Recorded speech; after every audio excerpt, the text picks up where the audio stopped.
Hello, welcome to the Elevate Review Panel Organization Panel 3 for September 10th, 2024. My name is Anne Marie McCaskill Davis, and I'm the Cultural Funding Specialist Senior with the City of Austin's Cultural Arts Division. Our tech pilot is Maya Williams-Britton, who is also a Cultural Funding Specialist with the City of Austin's Cultural Arts Division. And today we also have our equity facilitator, Audrey Solomon. So thank you all for being here, as well as all of our panelists. I'm going to do a quick review of the instructions that have been given to the panelists prior to today. So panelists have reviewed all the applications that are assigned for review for today prior to today and have provided tentative scores and comments. They have the opportunity to change their scores today during this session and will be finalized at the end of the day. We have allotted 10 minutes maximum per application, although generally it takes more around 5 to 8 minutes per application.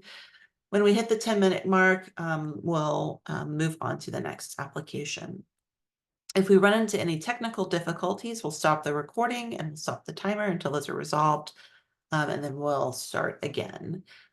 Once that's settled, panelists have been instructed not to repeat comments that have already been said.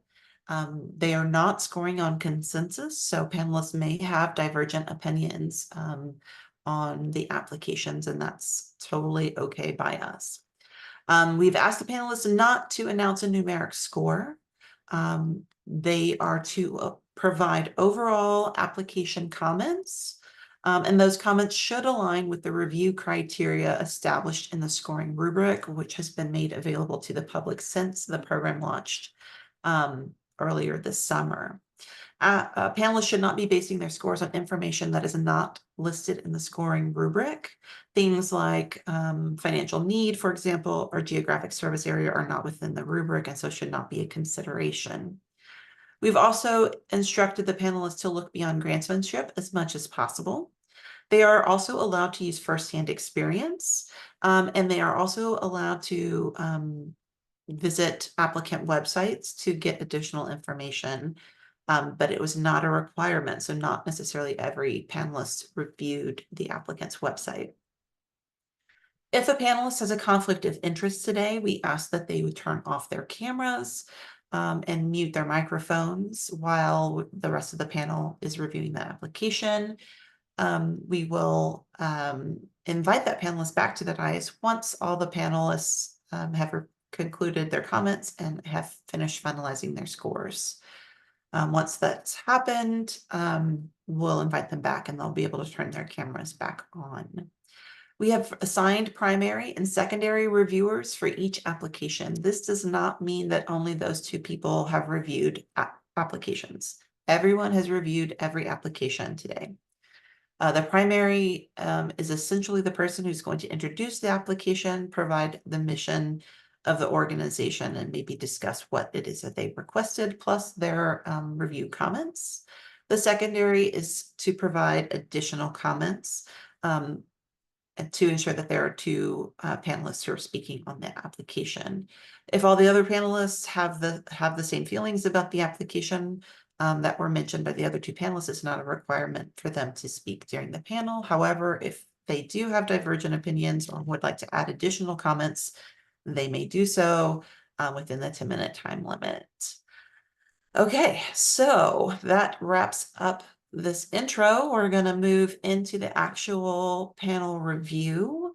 I'm going to set up the timer. We have 10 minutes on the clock.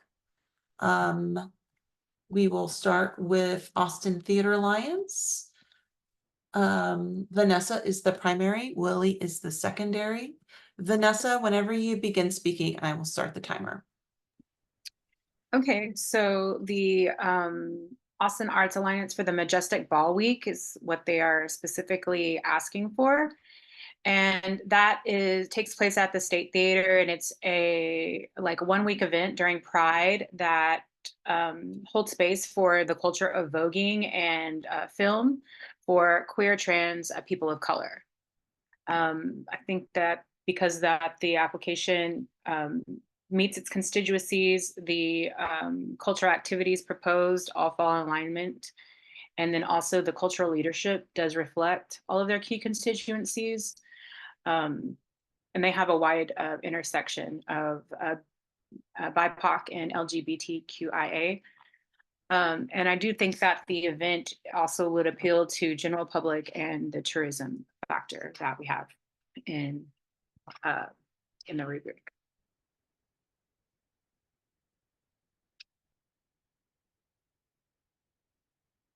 Ready for me?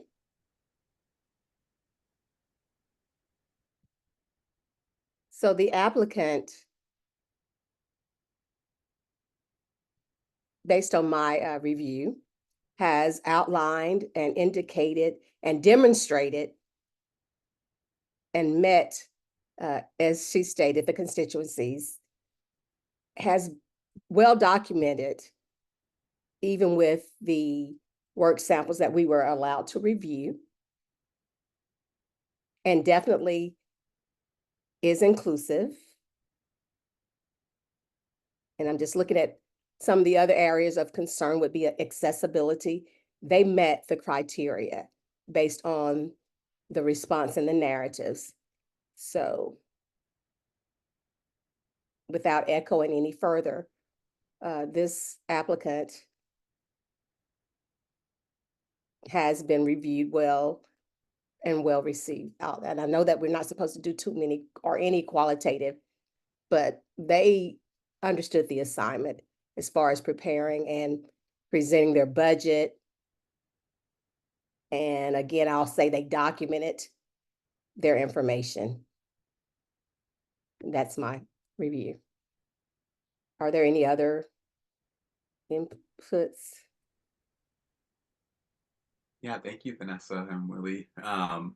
Yeah, as Willie was saying, anyone else like to open up the conversation for any of their thoughts on the grant? I'll say that, as Willie says, this was an exceptionally well executed application. It was just very thorough and very detailed, and some of the more difficult parts, like the intersectionality, I thought were really thoughtfully written. But I thought that there were, part of like assessing it is complicated because while the event that they're applying for is, as Vanessa says, intended to hold space for an underrepresented group, it's coming from a very like established organization, which I believe like received funding previously.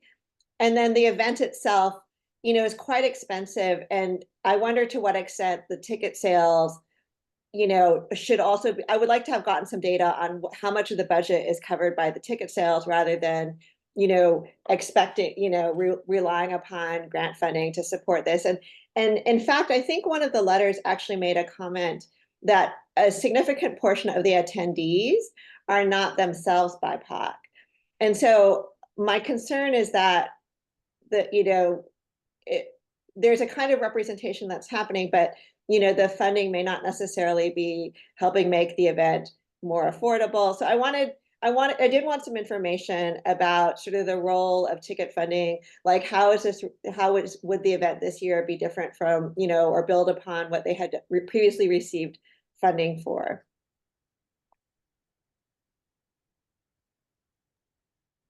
Yeah, I just wanted to quickly echo the same sentiments. There was, for me, when we get to the service of history, what entities' history we were actually evaluating.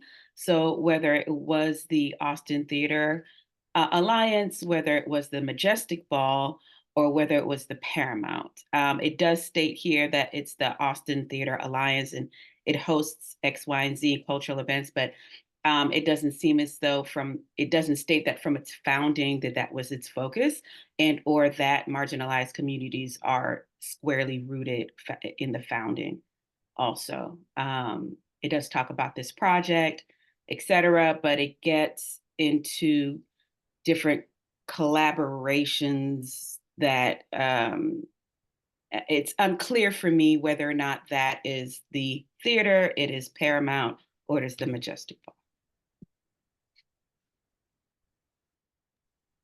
Thank you for that. Any other comments? Willie, I saw you unmuted. I don't know if you were thinking of saying something. Okay, gotcha. I But yeah, appreciate any the other feedback. any other comments? Yeah, Vanessa. I think that within the application, there was also a portion of where it did mention that they do complimentary or admission for a specific demographic, but it didn't really break it down as far as who that was. So the same thing, there was just a little bit of less clarity around that. And I just wanted to put that in there as well. Yeah, I know from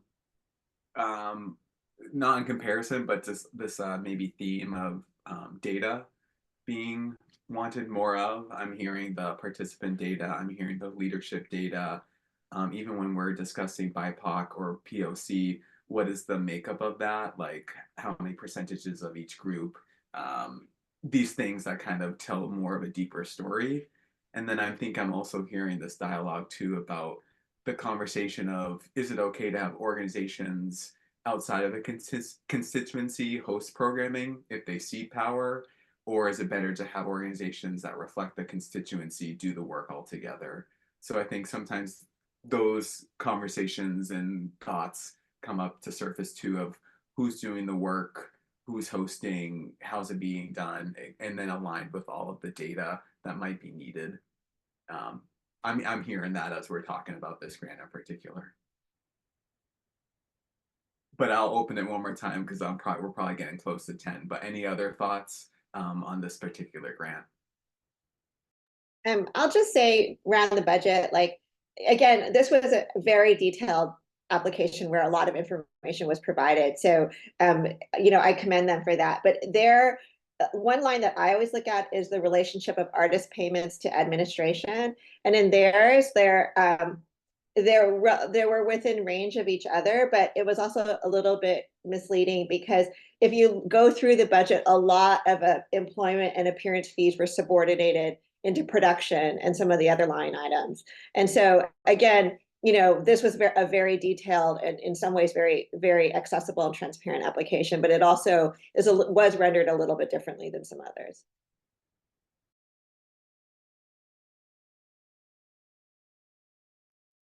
Any other thoughts?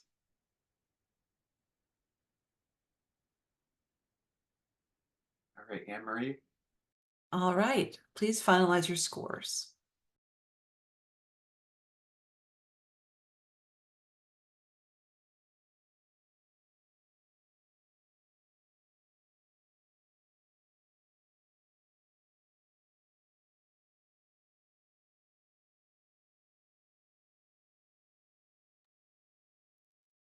And if you'll give me just a nod or a thumbs up or a wave once you're ready.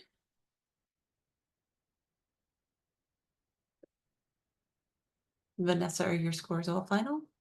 Great.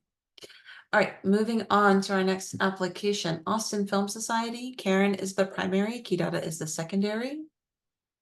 I have the timer all set. So Karen, when you begin speaking, I will start the timer.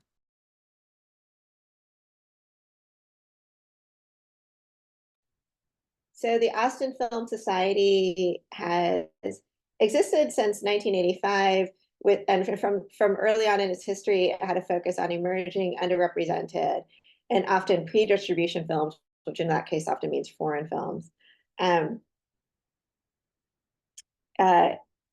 Some of those in recent years, that particular focus on emerging or unrepresented filmmakers has included Pan-African filmmakers, a majority women filmmakers in the festival, also the deaf films created by deaf filmmakers.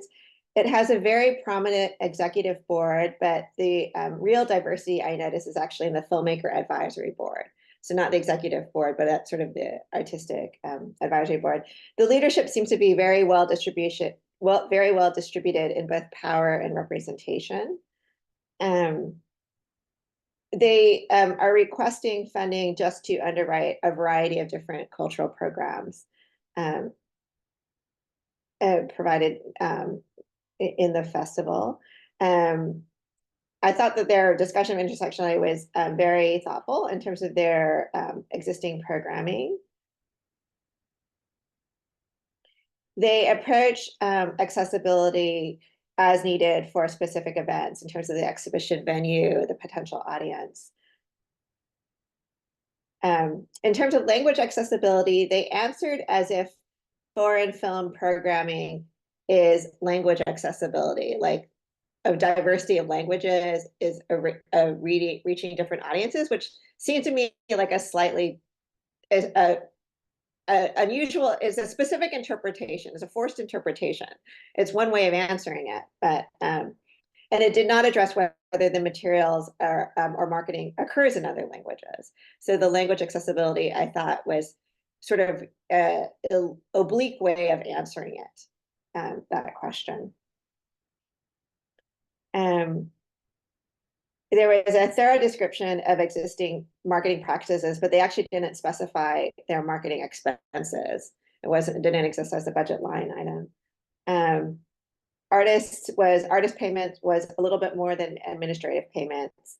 And their letters were from from two beneficiary organizations, the Deaf Television Foundation and Cine Las Americas.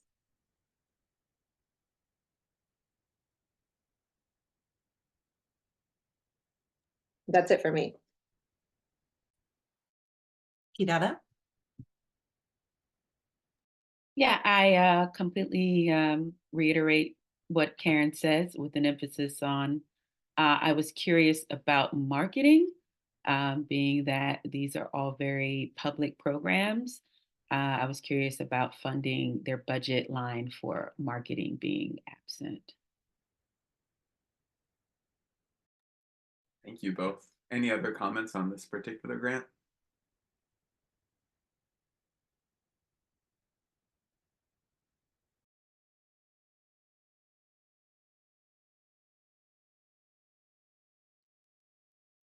Okay, seeing no additional comments, you may finalize your scores.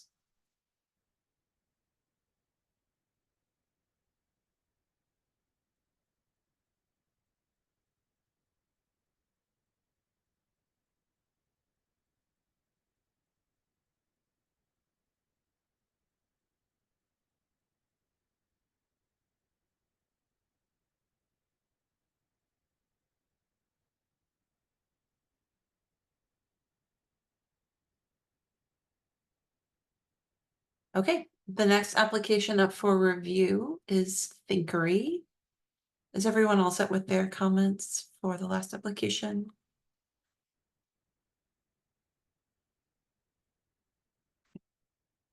We can hold for just another minute.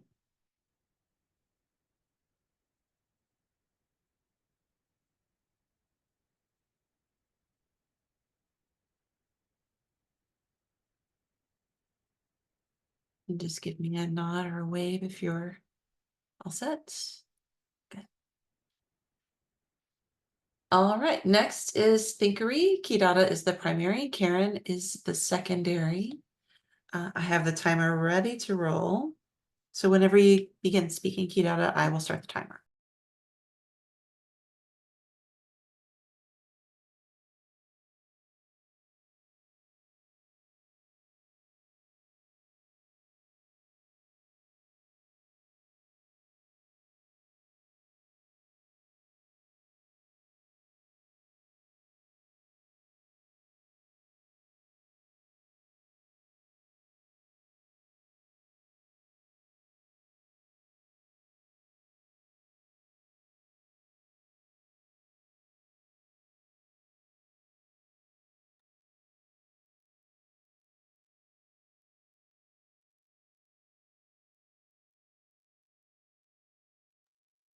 My computer's unfreezing. Just give me 1 second. Okay.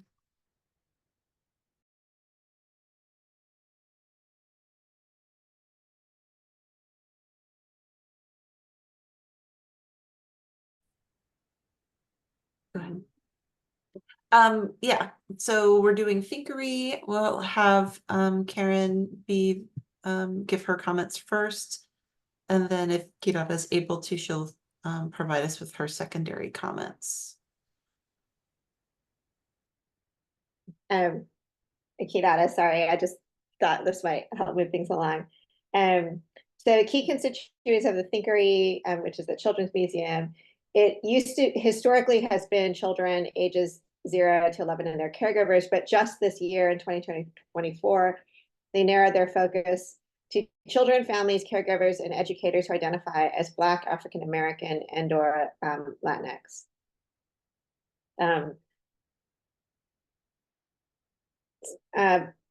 Been around since 1983. Their service has always been committed to access for all children, regardless of means.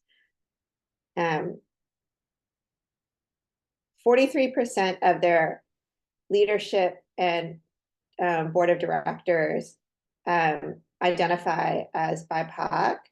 And they say our board of directors and executive leadership team are more diverse today than ever before, but we know there is more work to do, which I appreciate is sort of an acknowledgement that it's an ongoing process, especially for an older established institution. One of their requests for funding is for their Open Door initiative, which subsidizes access, but also significantly for their artist residency, which every year they bring in an artist to work on some sort of exhibition type thing. And the artist appointments are made with an emphasis on the underrepresented.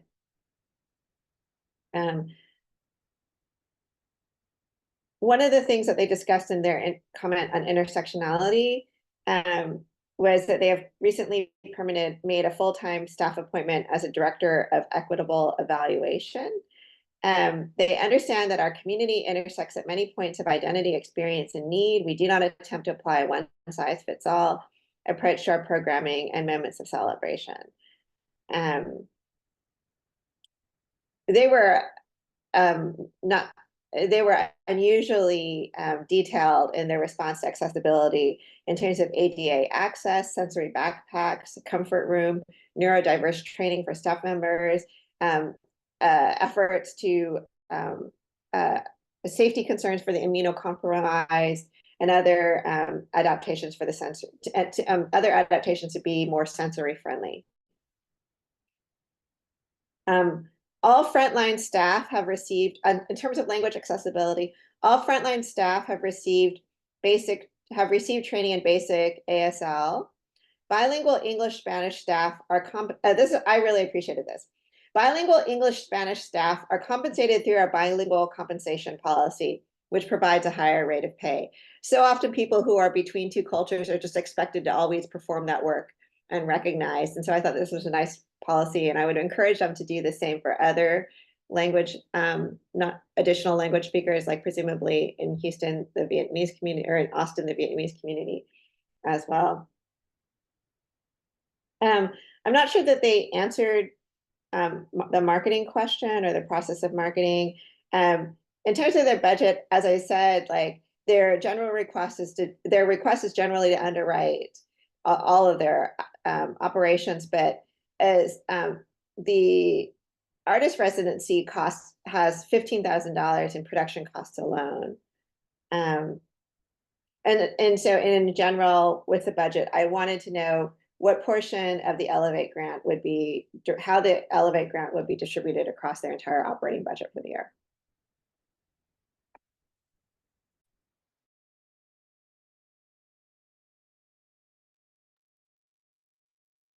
Kidada, have your comments ready? We can. Yes, we're online. Great. So one of the comments that I had is generally about their history of service and oh my, I have my comments. Was generally about their history of service and their founding and whether or not that was rooted in their key constituencies, or was it a service at large? There was enough information for me to distinguish that it was service at large, with a very robust, incredibly robust development for inclusivity. But those fine lines were critical to me. Excellent application. Thank you both. Any other thoughts on this grant in particular?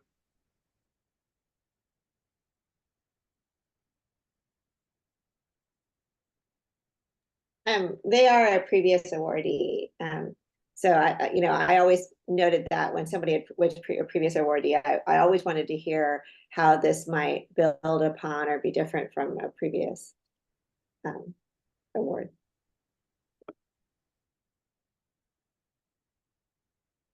Other thoughts?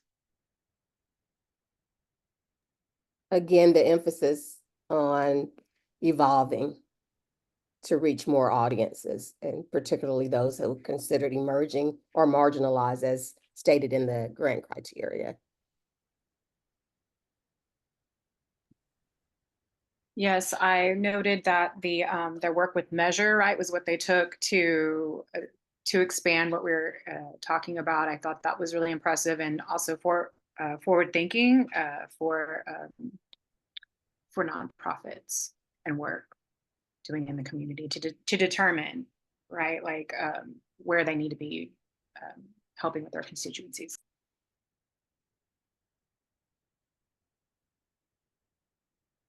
Any other thoughts before we pass it back to Anne-Marie?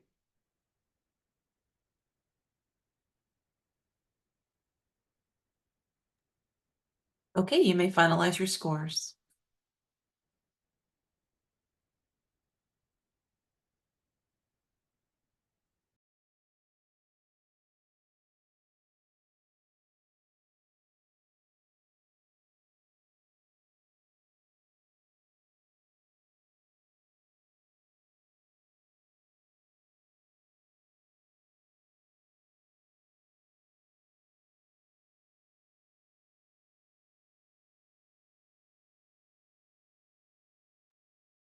Is everyone all set? Thank you, Willie.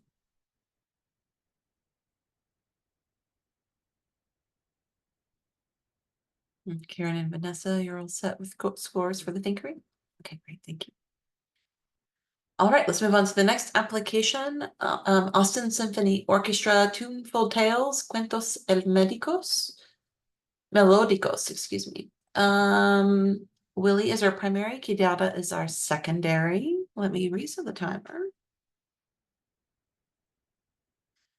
All right. So Willie, whenever you're ready, you may begin and I'll start the timer.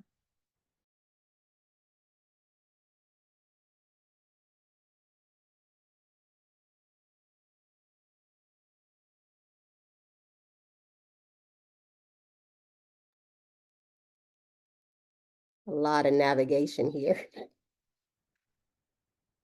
So Austin Symphony Orchestra, the Tuneful Tales.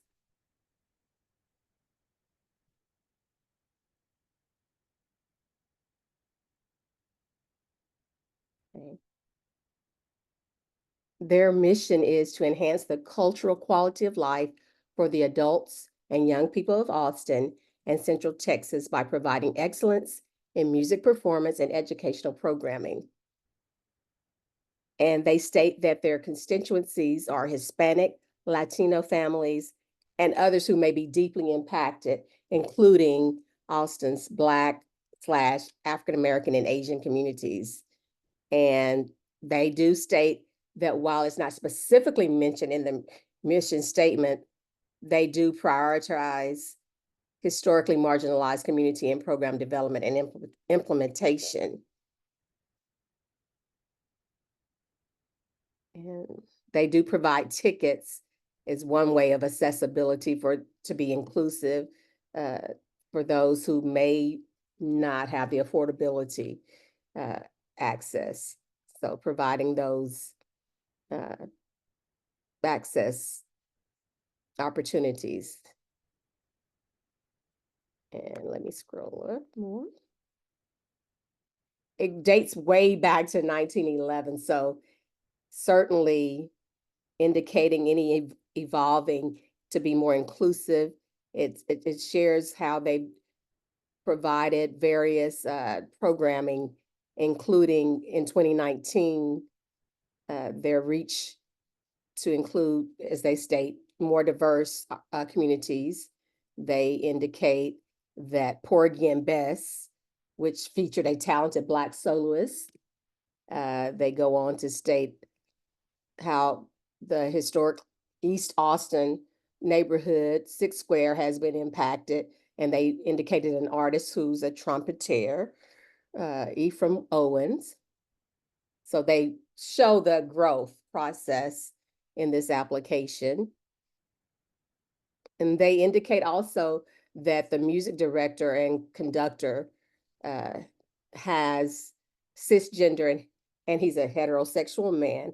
And that even though he may not be Hispanic or Latino, he has a diverse heritage, providing a broad perspective and sensitivity toward various cultural backgrounds. And it also shows other representation from a member who is from Costa Rica. And it goes on to show other representation from our community. Again, those who may be considered emerging or, as it states, marginalized. The activities would be work in collaboration with the Austin Public Library for the Tune for Tales. It's a free summer children's program for ages 2 to 10. And I want to address the intersectionality. And as indicated, it does show diversity as far as ethnicity and representation in that capacity. There is a statement rather talking about Juneteenth. And there's also James C. Armstrong Youth Educational Initiative. And they indicate that connecting with music themes, celebrating women in music, and also Hispanic women, Peruvian, Chinese, Lithuanian, and Jewish ancestry. So you see a wide variety of representation. And I want to go back to look at, I did make a comment in my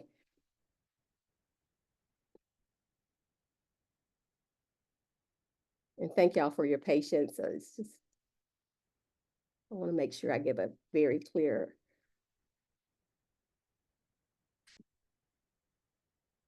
I think I've addressed most of what I wanted to in this. And I will pass it on.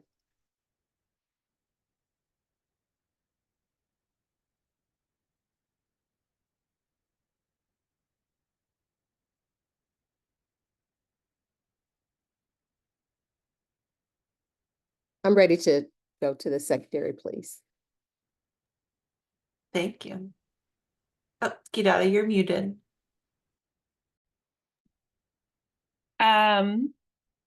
I thought this was a very strong application in its evolution of service. I also felt there was a section that discussed the library's participation in the difficulty of certain communities being able to access the programming because of the time that it is issued.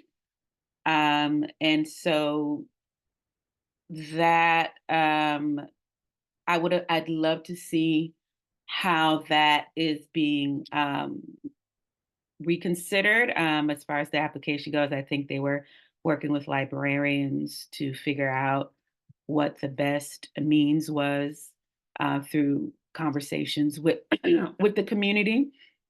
I didn't get clarification in that regard as to how that is actually going to be adjusted so that marginalized communities have better access to the program.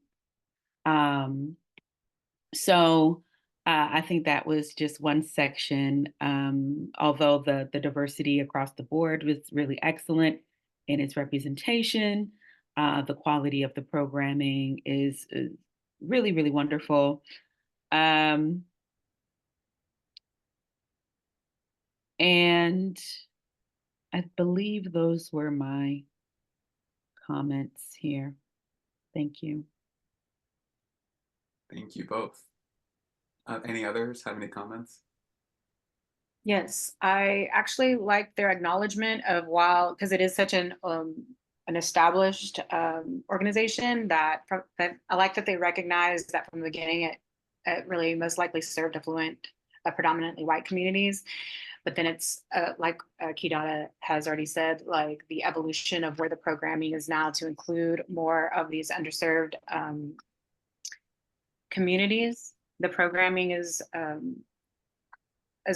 really lovely with it's accessible for language, and I think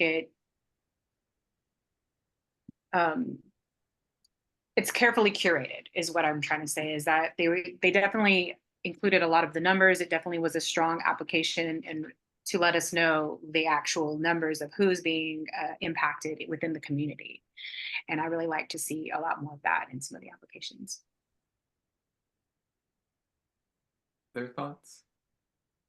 I'll add that they had wonderful letters. There were the two main letters were from a librarian and a parent, and then there was another parent email that was included in the work sample. And I thought that those comments were a much better insight into their impact than the application itself. And so I would suggest that like they might consider working with somebody who could help them sort of think through their language a bit, because especially in intersectionality, there was a lot of relying on a few very specific examples, which really seem more like examples of diversity than intersectionality. Other thoughts?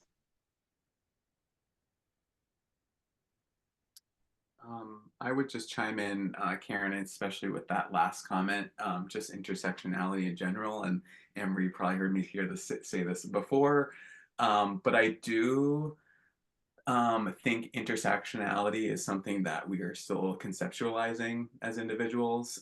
We live in a very mono culture, very homogeneous culture. And so when we think about intersectionality, I do feel like it tends to be on surface. So for all organizations that we'll look at and for future applicants, just being mindful of what it means to be multiple things at the same time. And that might mean more investigation of the people that you're working with. But I know we have a few seconds, but any last minute comments?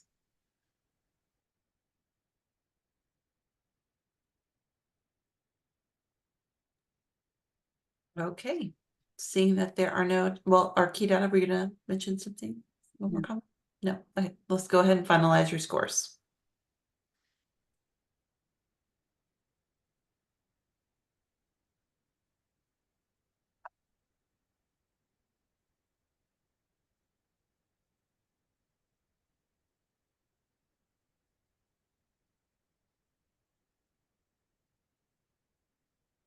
All right, and as you're finalizing those, thank you, Willie. You can also go ahead and pull up Austin Opera. That's the next application we will be reviewing. And then just give me a nod or a wave once you're ready to move into that. Thank you.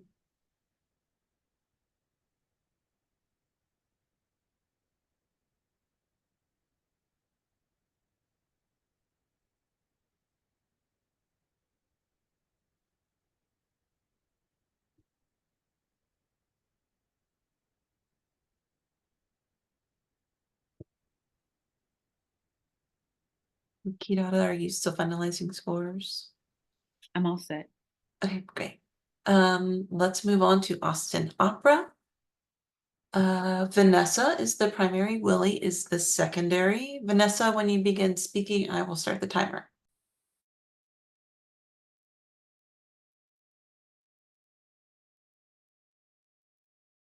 There we go. I was still muted. The Austin Opera has expanded its key constituencies to include more bilingual programming in the Hispanic and Latinx communities. I like that there's more initiatives and partnerships that create more diverse audience for opera in Austin. Of course, their main constituencies are opera lovers of all, but they did break it down in their application with the numbers, and I really like to see that, because then you can kind of gauge it. With their history of service is the same. They were very clear in defining this type of like they are meeting all of their constituencies. I really thought it was a pretty strong application. But it was unclear that if from the beginning of the founding of whether they were meeting their constituencies or not, right? So that was like the main drawback there for me. And I have some other notes here. I like that their board of directors was really a diverse background, and I think it was a larger board than some of the other organizations, so that and it helped guide their leadership, which I thought was helpful. They're definitely clear with their concerts at the consulate and the Opera ATX residency for Latinx creatives being the standout to reach their constituencies. I thought that their programming was really intentional to ensure the enrichment of the Austin community. As far as intersectionality, I think that their intersectionality is, they kind of explore it more through their program choices, sung most in English and in Spanish, but then they also explore like Japanese culture and then open up for discussion of like topics like Orientalism, cultural appropriation, stereotypes, which I thought was, which I commend, because I think that more people should open discussion for things like that. I think that their mission, they're intentional with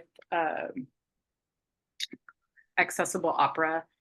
As far as accessibility, they have like the assisted, all of these things that they are taking measures for to help serve younger audiences with different learning styles, like having closed captioning, assisted seating, and special performances. This was, I thought, was unique. Special performances that allow audiences to move around freely, like for neurodiverse learners. And then I think I already went over their language accessibility for that, but I thought it was a pretty strong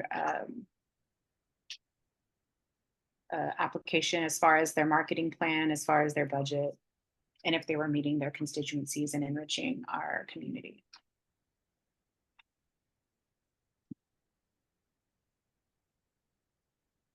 Okay, you basically stated pretty much everything I wanted to say, but particularly when it comes to accessibility as a special educator and having family members who have been identified as other abilities or disabilities. This is important to me that it's addressed, and it seems to me that they understand the assignment by providing these various ways to be inclusive and definitely honoring the differing abilities. And as you stated, to have the movement, being sensitive to sensitivities, they covered it. And it's on paper, and I would love to see it in action. So, thank you. That's my comment. Thank you. Other comments from the rest of the panelists? Yeah, I'll say that again, this is a very well done application. They're also a previous awardee, and I know that we shouldn't bring to bear each new application as its own unique application. But again, I always want to know, like, what's new about it or different about, and in this case, they have a really big budget. Like their marketing costs alone are $180,000. And it's not clearly indicated where the money is going. Is it going for the slate of activities that are being described, which includes a lot of things that are not necessarily targeted towards our growing Latinx population, which is what they claim, and for Austin. And then I would say about they acknowledge that Madam Butterfly is this increasingly controversial top event to take up, and they say that they're bringing in, I think, a Japanese cultural specialist. But I mean, one wonders, like, why not bring in a sort of Asian American specialist, which is like slightly different and also sort of is closer to these questions of intersectionality and stuff. And it is also relevant to the Manchurian Candidate, which is what they also have on their slate of events for the coming year as well. So I just thought that this is a very accomplished or cultural organization with a huge degree of experience and resources. And so, you know, and as well as the previous awardee. So given all of that, I just want to point out some things that I noticed about the application. Other thoughts? Yeah, I thought I thought it was wonderful to have collaborated with the Mexican consulate and to be creating works based on original experiences of those communities. I think that's very innovative in the opera world and very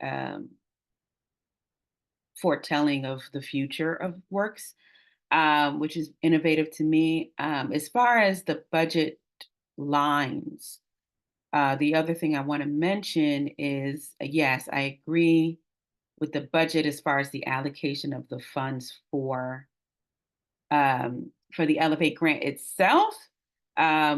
There's no production fees that are included in their allocation of this grant monies. No accessibilities included in the funds for these grant monies, which is a line item. And there is marketing here though that is established. So yeah, as far as the monies here, I agree. What monies here established from the Elevate grant are going towards these other aspects of their budget as requested. Thank you. Any other comments? Being that they are well established, perhaps in my just overview, maybe they have the funding to allocate to those areas that weren't line items. So even though it doesn't reflect that it's covered, that they're going to use those monies, I know that in my experience, it's good to get collaborations or other sponsorship beside relying on one source. So maybe they've indicated what they needed for those amounts that they requested. Yeah, I see that also, and I also know that that's part of the rubric, so that's a consideration. Yeah, thank you. I just want to provide some clarity on the budget in terms of the scoring rubric. So there is a line item for production fees within the scoring rubric. It says, I think, production related expenses or production expenses. It's not necessarily exclusive of that production fees line item. It's in reference to any other fee, expense related to making a production be fulfilled. So you can take into consideration that particular line item or others like office rental or supplies and materials, equipment rental, things like that. In terms of scoring that, I just wanted to clarify that maybe that in their 990, maybe they had a place for their budget. And I just wanted to make sure that in this example or in their narrative, not their narrative, in their budget in this application, they list $20,000 towards marketing.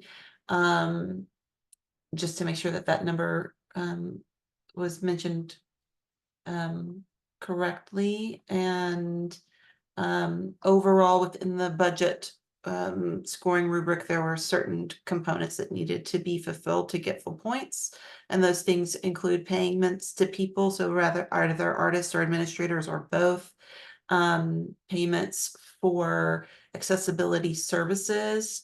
It's possible that if accessibility services line item doesn't include, and that's both for disability accessibility services and language access services.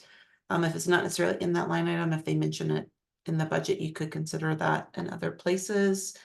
What else is there? They should be taking into consideration how they're marketing their marketing related expenses up, and that's time. And then just to wrap it out, how their narrative is reflected in their budget and if it's telling the same story. So with that, time is up for this application. So we'll go ahead and ask you to finalize your scores. And then we will move on to the next application once you're all ready. Thank you, Lily.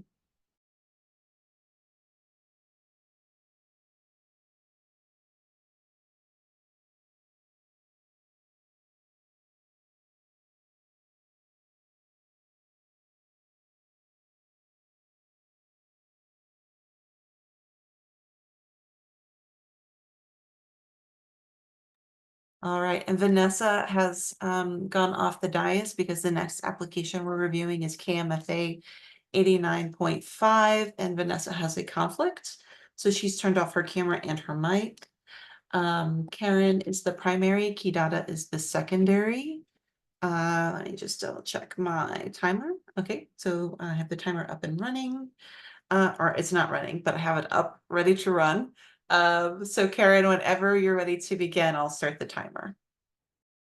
So KMFA is a radio program whose technical side of operations is in East Austin. It does free broadcasting with an emphasis on underrepresented programming and community partnerships. Their mission is doing the best to bring establishment music to all. They have a very long history. They've been in operation since 1967. They provided, in terms of cultural leadership, oh, it's classical music. I'm sorry, I'm getting confused with the other radio program. Okay, good.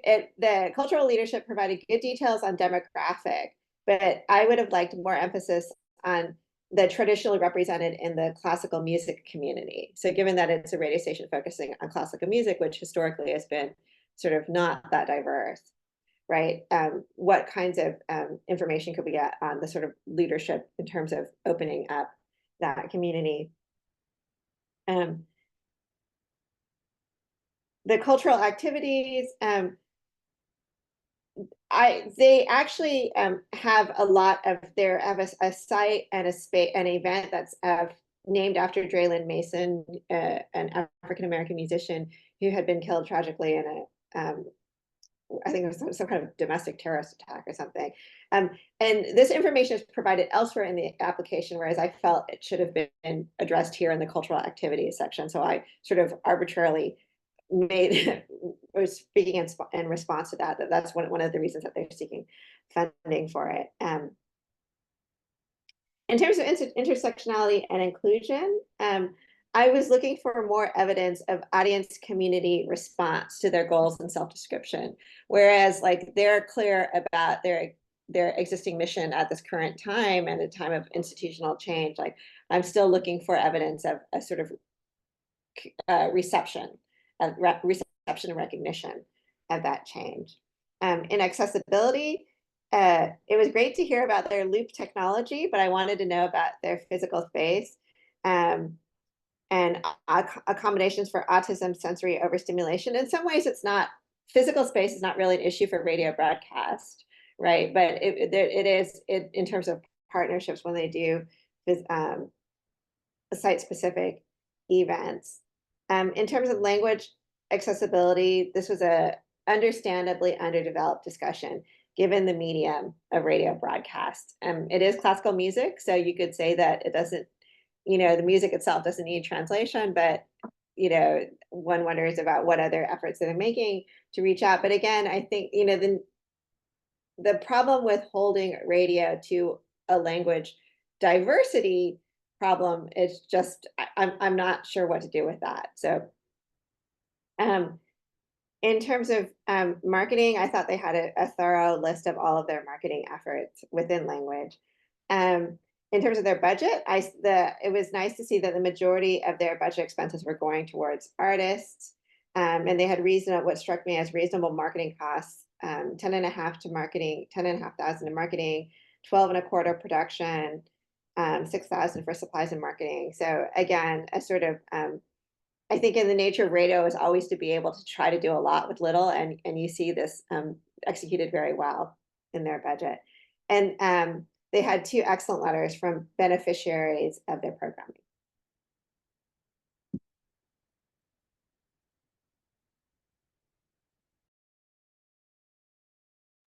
Thank you.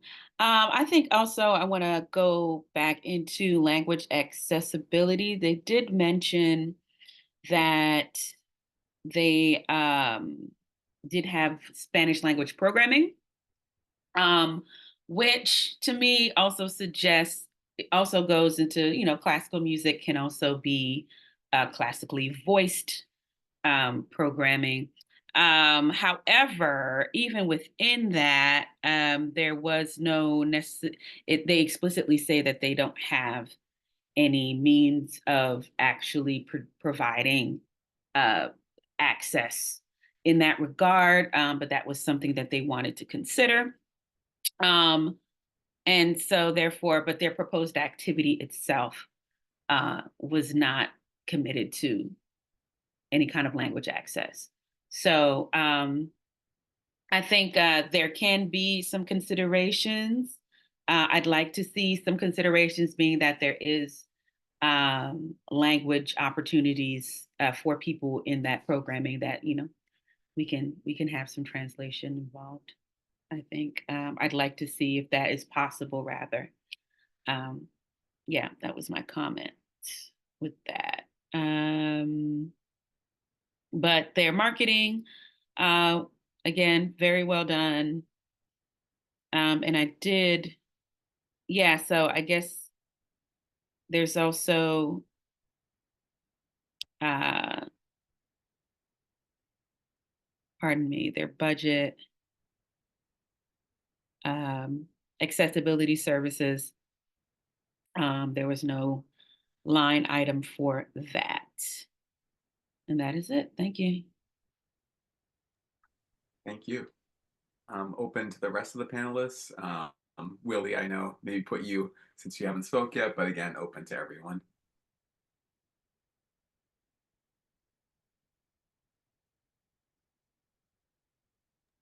I speak a lot, and I do have a background in radio. And there's a saying that music is a universal language.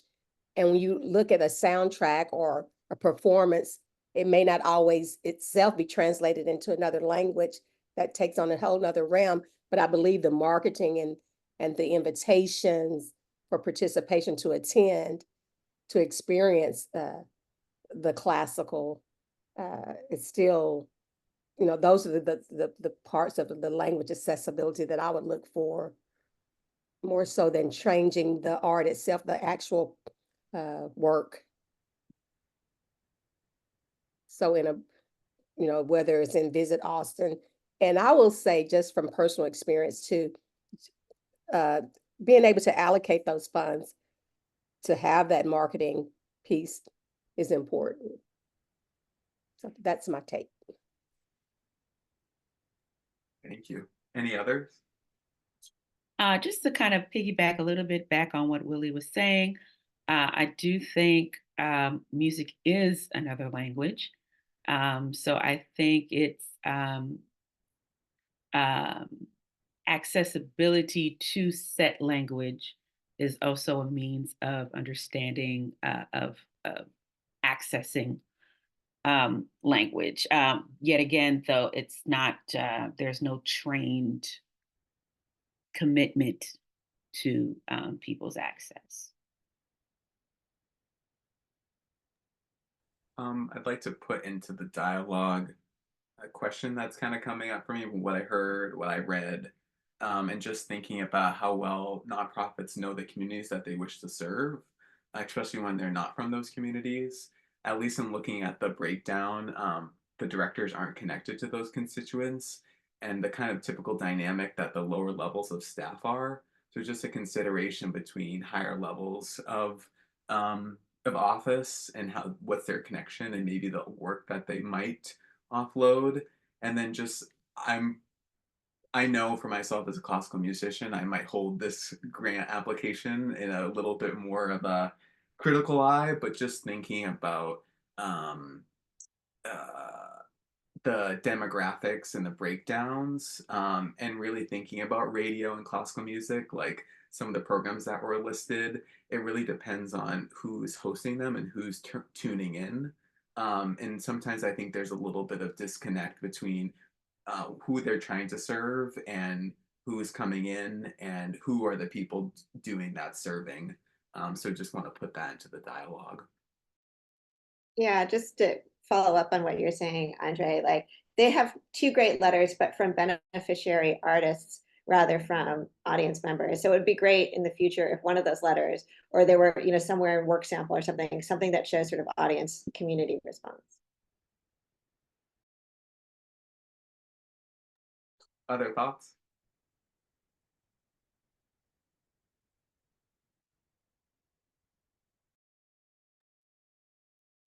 All right, you may finalize your scores.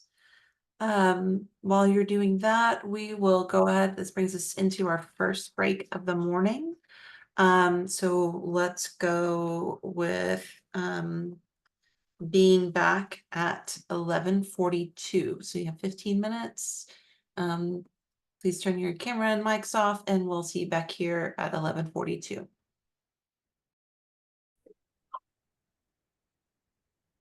All right, next application up for review is Texas Book Festival. Karen is the primary and Vanessa is the secondary.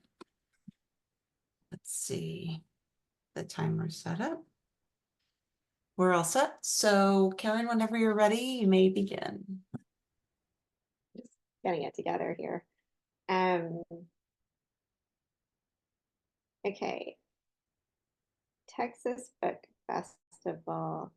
In the 2023 festival, 28% were Hispanic, were Latinx, 17% were Black or African American, 11% Asian, 2% Middle Eastern and North African, 1% Indigenous, 17% of festive, and that's just the demographic makeup of attendees. Of the authors, 17% identified as LGBTQIA+. I'm amazed that they got that much data. It's so hard to get people to respond. History of service. It's been around for 29 years with an annual visitors about 40,000, with about 3,800 authors appearing free of charge for the past 10 years. That must be their wording. Over 50% of authors have represented BIPOC communities and communities at risk of erasure and displacement. They had a phrase in their mission statement that said that they represent Austin writers, and I'm not sure that Austin writers are a class of individuals who are at risk of erasure or displacement. So I think they might need to distinguish between representing authors, underrepresented authors, and representing Austin authors, because those may occasionally overlap, but they're not interchangeable. The leadership team is 60% BIPOC, and the staff as a whole is majority BIPOC. That breaks down into 44% white, this is not making sense mathematically, 44% white, 33% Latinx, 11% Middle Eastern or North African, 11% Asian, and or 2 other racial categories. That was data from their response. They have, in terms of cultural activities, they're applying for funding with the goal of expanding engagement among Spanish speakers. So it didn't sound like it was specific other than targeting a sort of language specific, growing a specific audience. Their intersectionality discussion was notably thorough, commendably thorough, given the challenges of that answer, as we've talked about already. In their accessibility, their physical accessibility response was very good in terms of anticipating sort of detailed addressing of the cost, the transportation, physical accessibility, hearing issues. In terms of language accessibility, again, what they're requesting funding is towards growing their Spanish audience. So the language accessibility is part of what their request is for. There was no other discussion of other language constituencies. There was a detailed prose description of marketing. The budget is for 55,000 production costs, administrative costs for 55,500, artist costs were only 4,000. They noted that they're spending 30% more on artist stipends than they had in the past, but I thought that the artist stipends were already quite low to begin with. So given like the budget line item for artist costs also being so much less than their administrative and production costs, I was a little concerned about that. And given that they were previously funded, I wondered how these production costs that they're requesting this year, and what they spent last year compared to previous years before Elevate funding was available. And overall, this was not surprisingly a very polished application from a prominent and established organization. But again, as a previous winner, I'm always looking for, some sort of commentary about how they're continuing to grow and expand and diversify.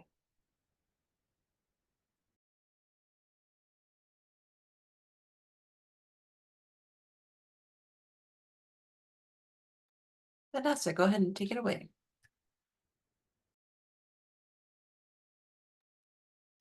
Okay, so I don't want to repeat anything, but I definitely did think that this was a very thorough application, especially when we come to the cultural activities proposal, and it's mainly towards their Spanish-speaking constituencies, with the children's activity and the Camp Texas Teen Book Fest, including more Spanish panels, and they broke it down by how many panels and how many people they would have, and I like, as Karen has said, with all the data that they have given. I love looking at numbers and having that being accountable for. As far as the intersectionality, I liked the TBF being diligent in prioritizing the intersectional voices of different authors and literature that they chose. I think their partnerships with like Title I schools and initiatives like the Reading Rock Stars and librarians to help select the authors to kind of voice like who's getting chosen and what's going to be represented in their organization.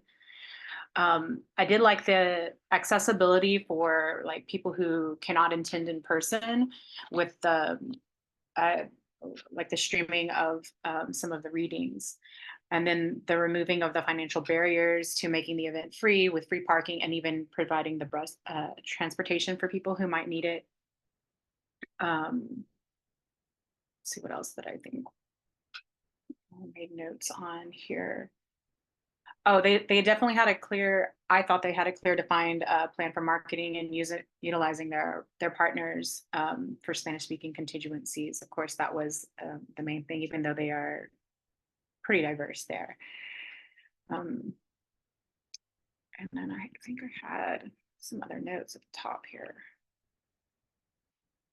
Oops. Oh.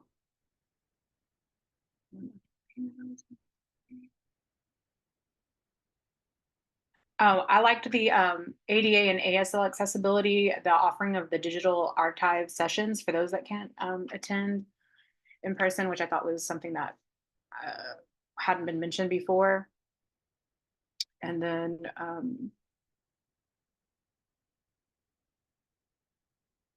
I think partnering with their community collaborators to be able to expand beyond what their key constituencies are was smart as well. They were definitely intentional in some of their partnerships.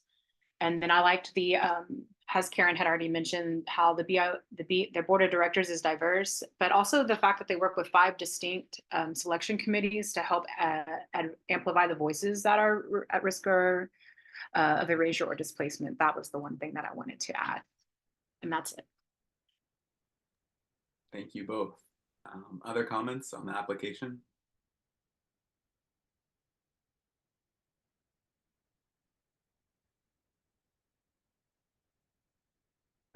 I would add real quick, kind of what Karen had mentioned.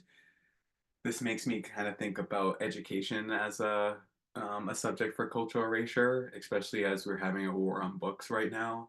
And just kind of noting the reading ability of generations to come, and how it's declining a little bit from Gen Z, Gen Alpha. And then thinking also too about students in school systems set up to fail, being pushed out to graduate or drop out, and just thinking, especially with communities that are facing oppression, there's a lot of disadvantages that are coming in there. So really thought the reading aspect is a part of saving some culture in some way. And then thinking about the language aspect, kind of thinking what other language would be helpful. And then they have so much data. So maybe looking at that data to figure out what other ways or what other languages could be supported.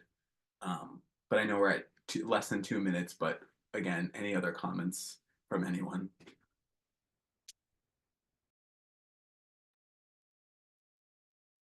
Okay, seeing none, please finalize your scores.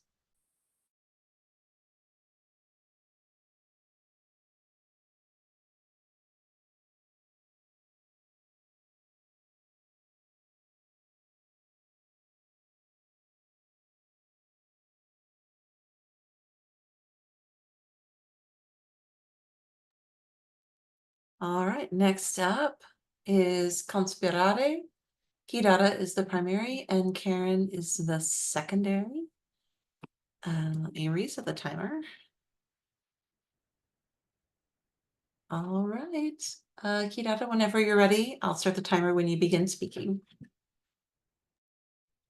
So conspirare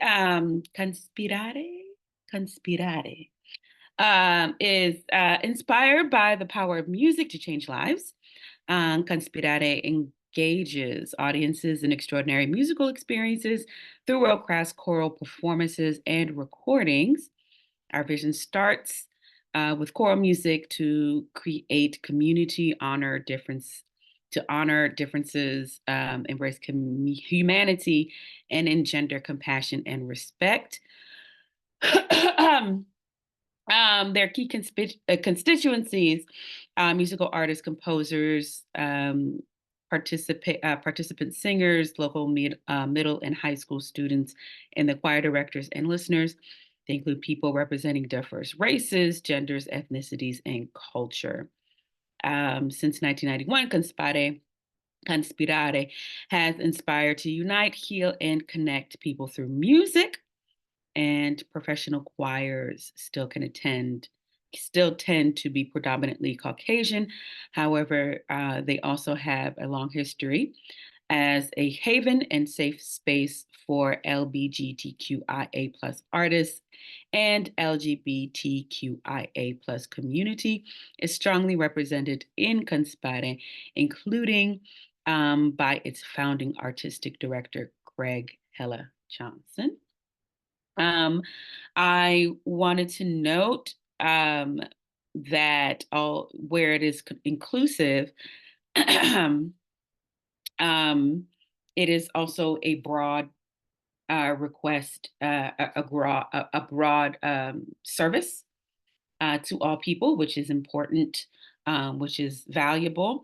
But again, that is not by definition rooted to these specific constituencies and communities at risk at cultural erasure. So I would like to see, as in terms of its vision, that it can find how that actually coalesces in their vision. Pardon, let me get to my notes here.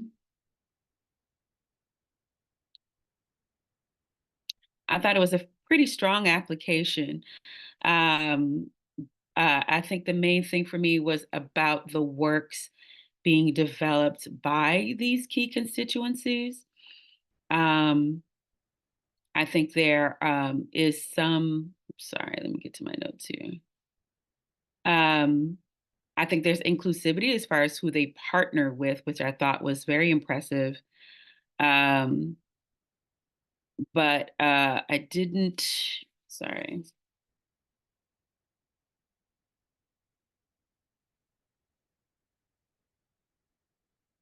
I think, yeah, as far as works being created by, I wasn't sure that I found that to be a strong suit, which I think there might be some great opportunities there.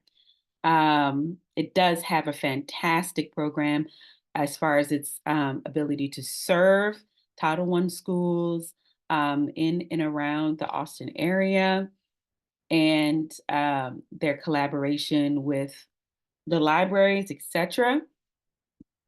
I thought that was a very strong application when I looked at the supporting material. I did want the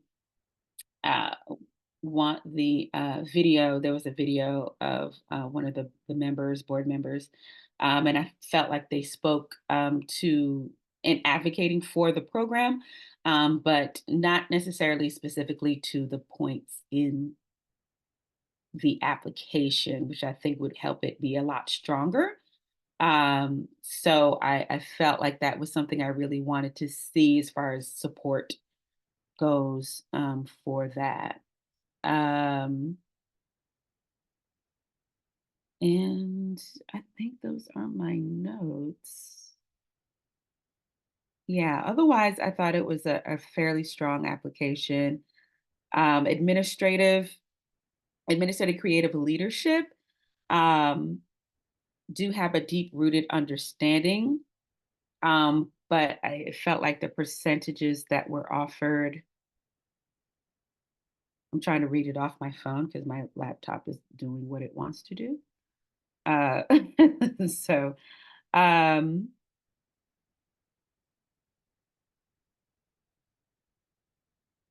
pardon me. So yeah, so it's leadership. Yeah, I believe that the leadership leaders, I'm so sorry. I'm just trying to make sure I pull up the correct numbers when I discuss the leadership here.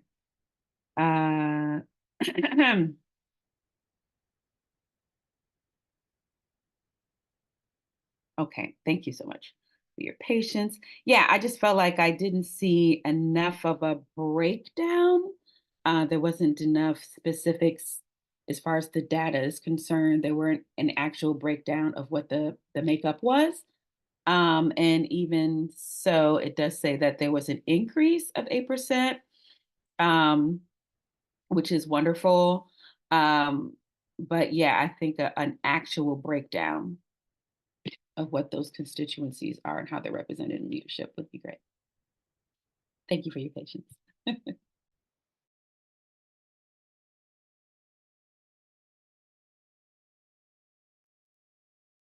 Okay, as a secondary, I'll just add a few comments.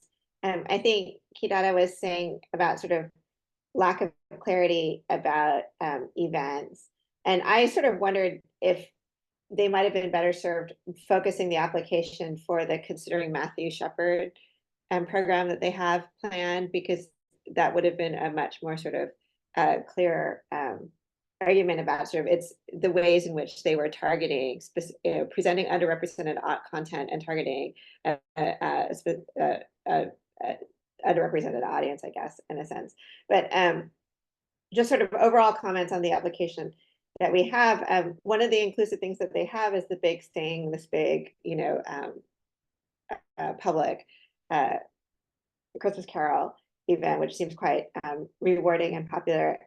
It's very, in terms of its leadership, it's very strongly identified with this charismatic leader, Heller, whom Kidada mentioned. They have a prominent board, but there's not a lot of information about like what expertise the board brings or what exactly the role of the board is. And so one always wonders when you look at organizations are like this, like to what extent it's sustainable when separated, from the leader. So that might be something that the organization might want to think about. I would agree that there wasn't a lot of information about sort of the communities that are coming in there. I also felt that the inclusiveness and welcome that Conspirare commendably sort of presents seems broad rather than targeted.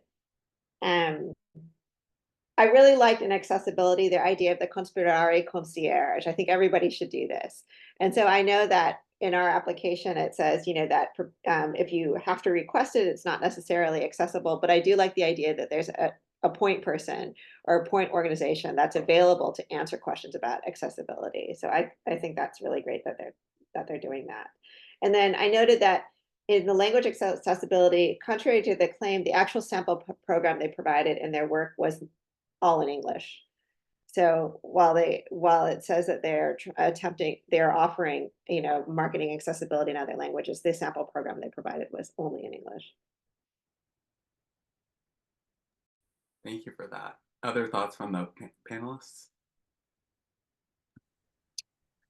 Yes, in the language accessibility also, it's kind of limited beyond the printing of the performance pieces in their own language is kind of what I was gathering from there.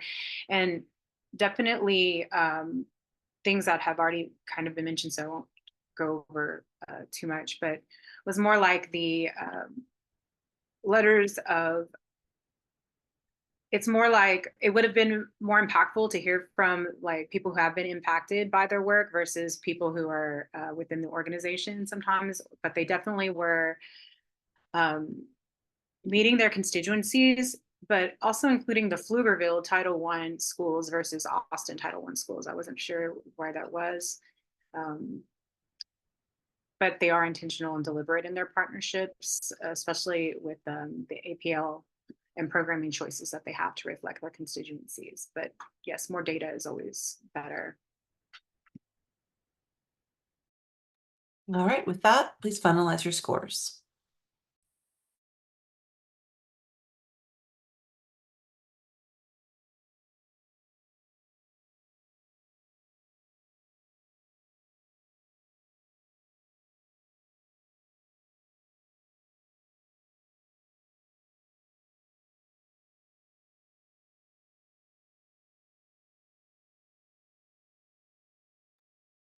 And as you're wrapping those scores up and finalizing, you can go ahead and pull up Austin Classical Guitar. Willie is the primary and Kidada is the secondary. I have the timer all ready to go. So if everyone's ready to move on. Thank you, Willie.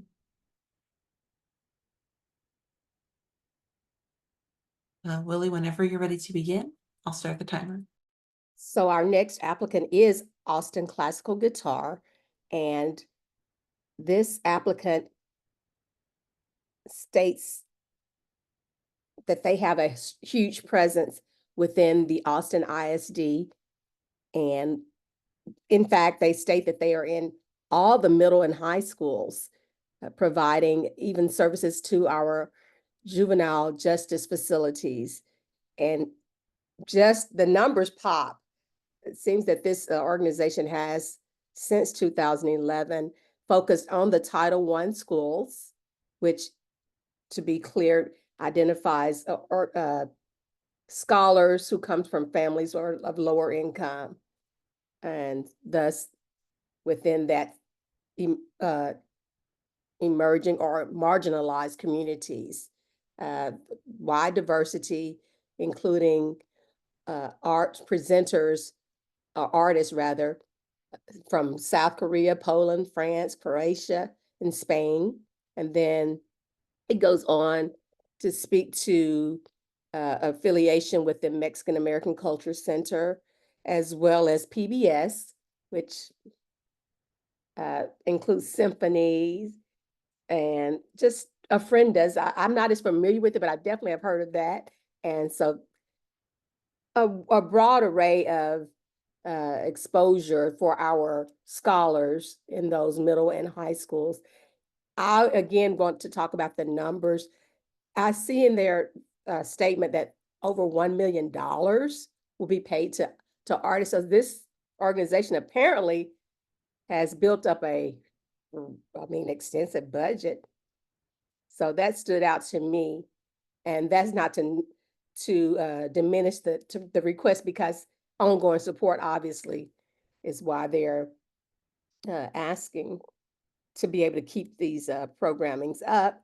They were able to identify their key constituencies well, I believe, and in speaking to the public activities, again, weekly workshops, classes. So it's not just a one-time event, it's ongoing within the educational community. And let me backtrack.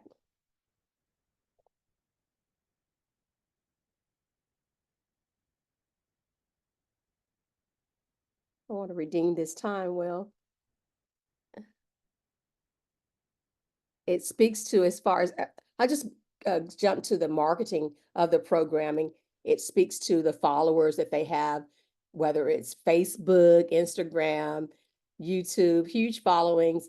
The numbers are extensive, excuse me, a large 6.3K followers on Facebook. And they spend about 5,000, they state, on radio advertising. Also a focus on Texas School for the Blind and Visually Impaired. So we see inclusivity, especially being concerned with accessibility. Now, as well, I'll look to my notes. It states that approximately half of their board members are people of color, including individuals of Central and East Asian, Hispanic, and African American backgrounds. And it states that they are ensuring perspectives and experiences are represented in the decision-making process. And they also emphasize that over half of their board members are female.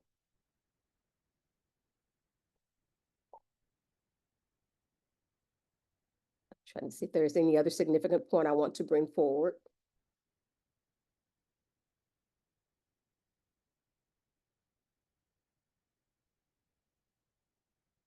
As far as what's provided as criteria, I see that they covered the majority of those requirements as far as to receive the points necessary. And I know I'm not supposed to speak to what exactly those points are, but they did meet the majority of the criteria according to my understanding of the rubric.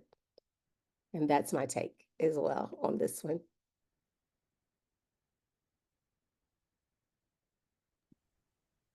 Yeah, so I think my main notes that I thought about this project, I was really impressed with the fact that they access children in the juvenile justice system. I feel like that is an area when we talk about marginalized people, when you talk about displacement, when you talk about accessibility. I would have liked to actually see them incorporate that in their already strong description of their accessibility plan and commitments. But that is definitely an accessibility issue. And I think they do address that, even though they don't comment that in their accessibility portion. Accessibility being locked away is a disability. And so, but I thought of many of the applicants that I saw. I was impressed with seeing this. I wasn't expecting to see that, and I'm glad that they are actually having that a part of their programming. I think that's great. There are a lot of the rubrics here, like you said, they hit. And I think where I didn't see necessarily, I still considered English, Spanish speaking teachers to be paid professional access for people who need that, even if it's not an outside hire. And I felt that they translated that, and they also talked about their books and things like that being able to be language accessible. As always, it's always great to have more options as far as language accessibility, but that is also based on whoever their key constituency is and who they serve and how they serve them. But the for language speaking, the extent that they go to have that kind of access is very, very good. Great efforts in that regard. I thought many of their numbers were spot on. And their budget basically hit all the necessary marks and rubrics. I did not see much in the means of administrative support. And administrative support to me is really important because you need that structure in place. And I'm sure that their budget has their administration in place, but in regards to the grant itself, they're it was blank. But there is payment to artists, so that's a great qualifier also. But in general, yeah, again, accessibility, nothing in that line item there. And again, of course, there's always, other other budgets come in to supplement that. Thank you too. So it still is good to see that these grant funds are allocated in accordance to that. I can't make an assumption as to whether or not other budgets or where other budgets go. So it's important for me to see that here. So that was one place that I was concerned about, but otherwise, a very strong application. Appreciate both your thoughts. Any other comments on this application?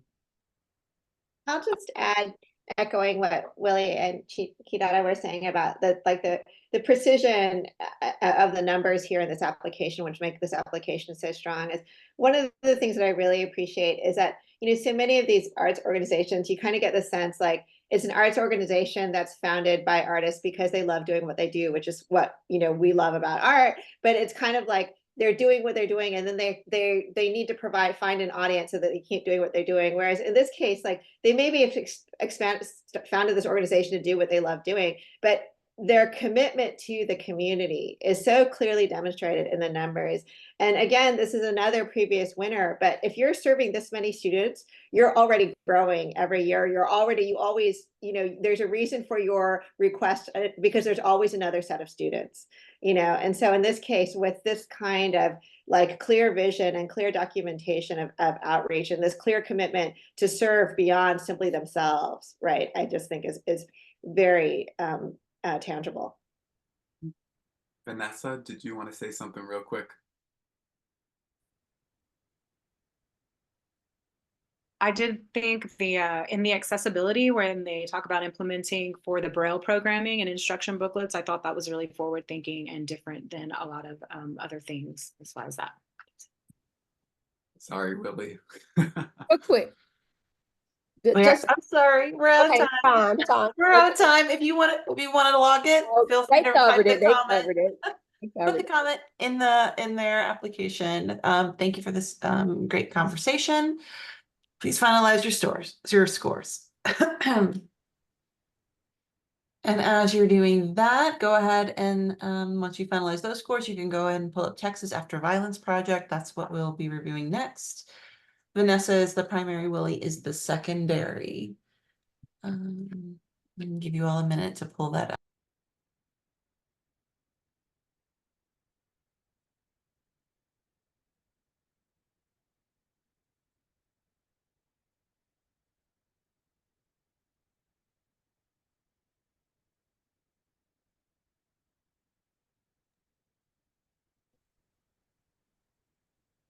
All right, Vanessa, whenever you're ready, you may begin.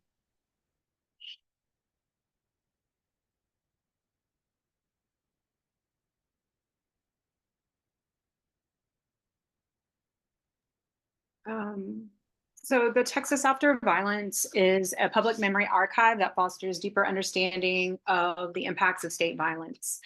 And so their mission is to build power with directly impacted communities, centering their dignity, agency, and expertise to cultivate restorative and transformative justice. So it kind of started out as stories and has evolved into these artist activations, which help.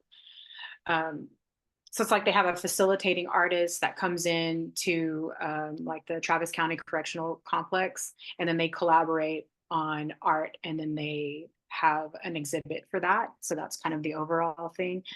As far as the organization, I thought that it was a really cool and different type of nonprofit, but they do serve their key constituencies, but it would have been nice to have it more clearly defined. As far as like the breakdown, we keep going back to these numbers, and it's always good to see that in print. They've been around since 2007, and I think highlighting more of their specific events and exhibits would be a more helpful way of highlighting the community. They named like one or two of these things that they've done, and I think just breaking it down because they are doing this idea of narrative, right, of people who have impacted by violence, state violence specifically. As far as their cultural leadership, their decision is guided through their community advisory council, who all come from the lived experience of the constituencies. And so the community-based archive allows agency over how the materials are used. And I thought that was really forward-thinking. Let's see, and I think some parts of their intersectionality, when we had already kind of addressed, Andre had kind of addressed, but it's kind of, it would be better to name each intersectional identity, would have served them better than like kind of giving broad statistics that were taken from someplace. They didn't really say where it was taken from, but it was more like reading from a magazine than who was actually being impacted. So that was kind of one thing that wasn't really clear for me. And then I think that they had a plan for ADA accessibility, and then I made notes of where I thought they could use, or things that might be helpful for them. And then their language accessibility, like having things translated into Spanish, and maybe even having some of their audio things that they have for people who are visually impaired also translated might be helpful as well. And I think that's all that I had. Some things just weren't clearly defined in the application.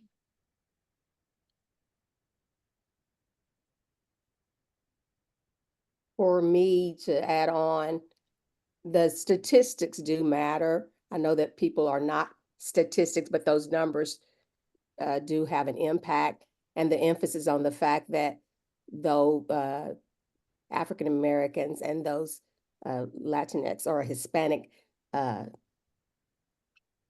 highly represented in the prison system, and to have this type of programming available as a part of the restorative justice is important. And they mentioned that prior to the public event, they will host a showcase for the course participants inside of TCC, the correctional facility, and that gives them a chance to celebrate their work. These are human beings still, so to be able to still express themselves with art is important. And see how the allocation of funding. I noticed that the allocation for the artists in residence is, I don't think that's too, in my opinion, I think that's a really decent allocation of funding, and that it's an ongoing effort, 1 to 3 workshops. And marketing, 2,200 from the budget, that's a part of this funding. I do like the fact that they did allocate a higher amount to the accessibility services, translation, and to the accessibility consultant. I'm not certain about how that would be, if they're just consulting, or would they provide any services as well. I'd like to know more about that.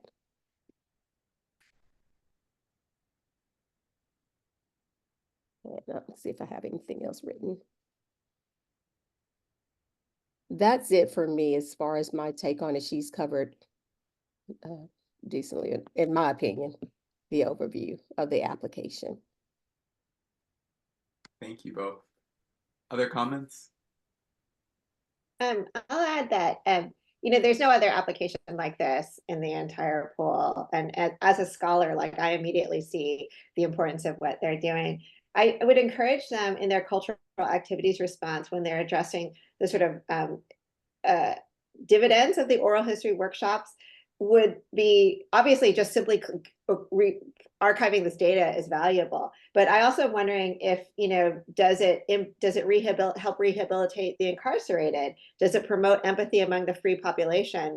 There's more that could be argued about the sort of impact of the work that they're doing. And then I hate to sound like a nitpicky auditor, but I will note that in the budget, there's allocated funds for remote flights for remote workers, which I just question.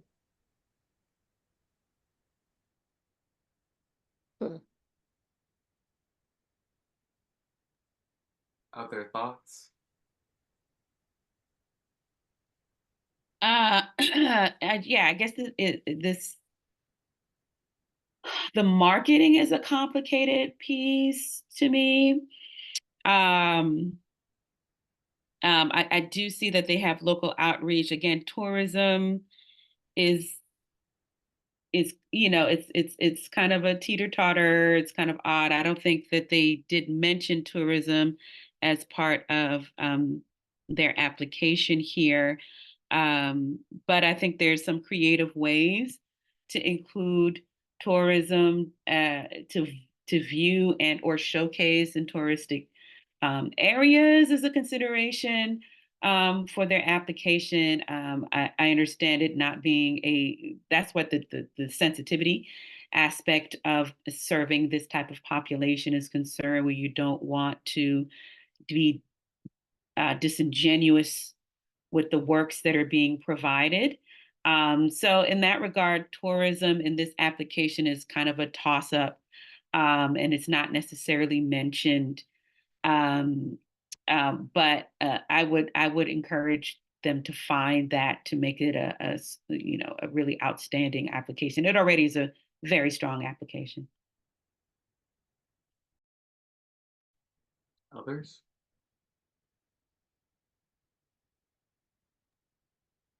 I'm just going to make a clarifying point in terms of the budget. If there are travel is an allowable expense.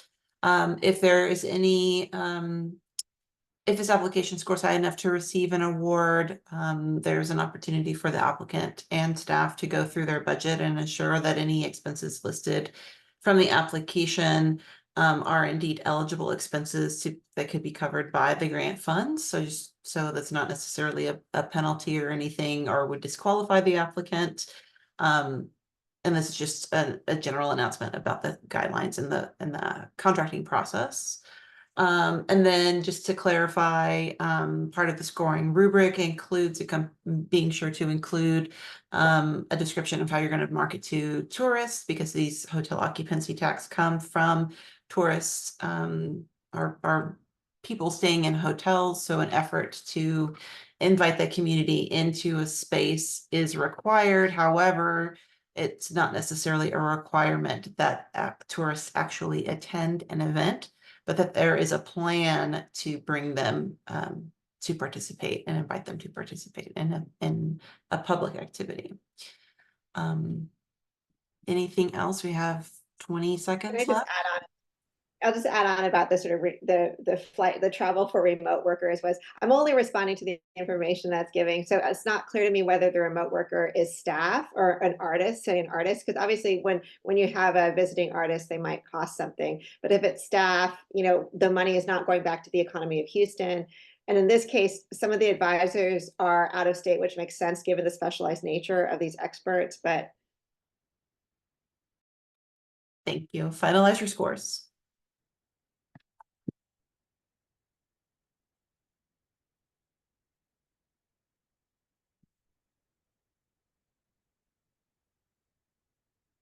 All right, we're going to move on to the Refugee Collective Studio.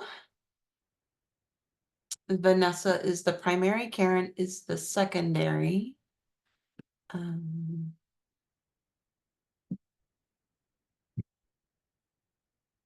right, if everyone's all set, let me actually pull up that application before we get going.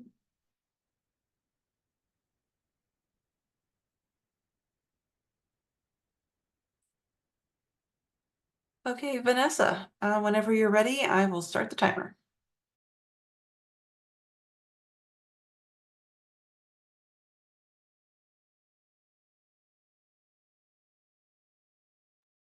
Sorry, I forgot to unmute myself there.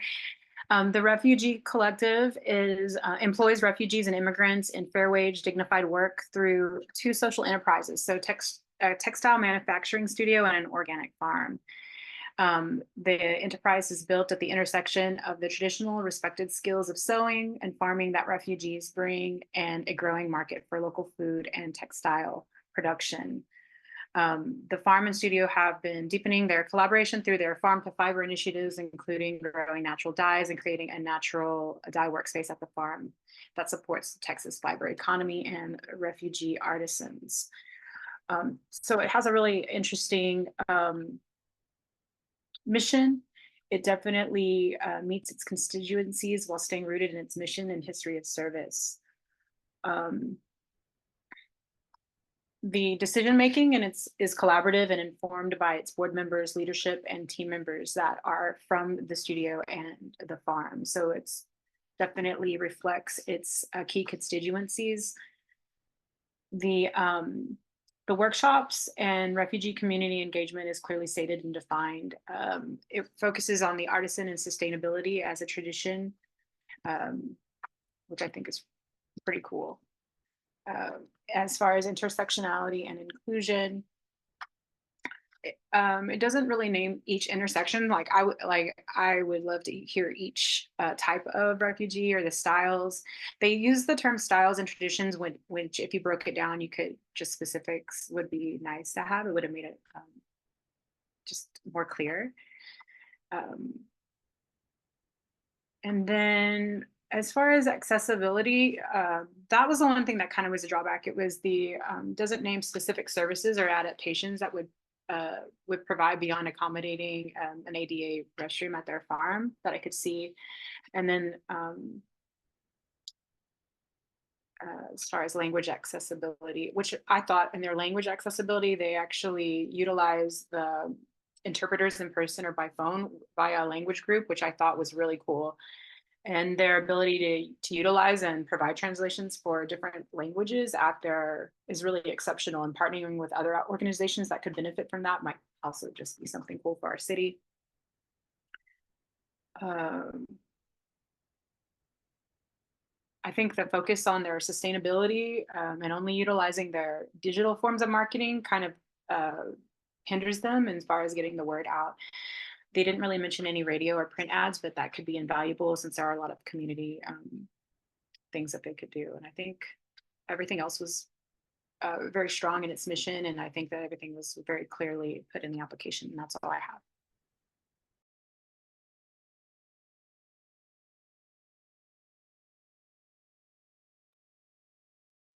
have. So as a secondary, I'll just add that this is such an interesting application, because this is probably one of the strongest sort of relationships between what they're doing and the population that they're serving. That like the creative operation is directly related to the population that they're serving. It's building on their existing skills, right? It's promoting sustainability, as Vanessa says, and it's not asking people to meet. It's not asking Greater Austin to meet them where they are. I mean, it is in a good way. So it's bringing an underrepresented population to the rest of Austin. And so in that sense, it's really commendable. Their board is very prominent, but there wasn't a lot of information on actually what they do. And so I would have liked the most diversity is in their team. Their prestige board doesn't seem to necessarily have any personal experience with and or expertise relevant, particular to this audience. I was wondering what was the relationship between the board, and maybe is this largely a team run operation? And in that case, maybe some team members should be on the board. And overall, I just thought Vanessa's already said a lot of really all the important stuff about this. There were 2 good letters, both from women business owners, leaders. But the thing that I found a little bit concerning was that given the sort of really well conceptualized organization and presentation, at the time that I reviewed the application, which was fairly early on in the process, a lot of the website was unfinished. And so that's a concerning aspect about sort of your sense of how much the organization, how well the organization is how fully realized it is. And then I also just wondered about the data, like what are the numbers of refugees in Austin, and how many people are they actually helping and serving, and how many Austinites are actually coming through and visiting the farm or experiencing the workshops. Thank you for that. Other comments?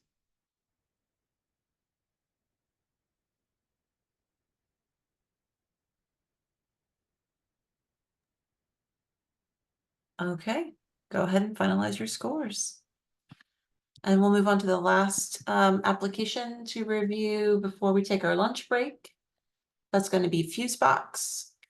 Karen is the primary, Willie is the secondary. Vanessa has a conflict, so she's turning off her camera and her mic. Let me pull up this application myself. Where it is. And I should probably reset the timer as well. Alrighty. Karen, whenever you're ready, you may begin. The timer is set. And I'll start it when you begin speaking. Fusebox is an East Austin-based organization devoted to bringing in leading edge performers for free events, often with a focus on featuring particular aspects of current community issues or concerns. It's been in operation for 20 years. They have the leadership of Fusebox is split between two leaders, and they have a revolving or a constantly changing list of collaborations with guest curators, and overall a very diverse sense of production leadership. So it seems to be something that's very fluid and inclusive, and is not so, you know, over the 20 years, it hasn't been vested in a single person. 100 in terms of their budget request or for the cultural activities, 100% of the proceeds from Elevate funding will go towards local artists and the producing of their projects. So it's leading edge programming, but it's towards featuring local artists. Oh, and one of the things that I really appreciated in their discussion of intersectionality and inclusion, which was in general sort of, I thought, a thoughtful prose response, was that they mentioned that they use their programming events also to diversify in technical hiring. So instead of sort of axiomatically just hiring the best known person with a technical skill, they use that opportunity to try and bring in other underrepresented technicians. So whether that's like, I don't know, female lighting designers or, you know, BIPOC costumers or something, I think that was a sort of an ability to carve an opportunity to diversify and to include and to create intersectional and to use their mission and to use their activities for positive social change, progressive social change. In terms of accessibility, they incorporate ASL. They have a longstanding collaboration with the Texas School for the Blind, and they always work to ensure that Fusebox venues are physically accessible. Because they're constantly changing their programming, their venues are constantly changing, but they always keep physical accessibility in mind.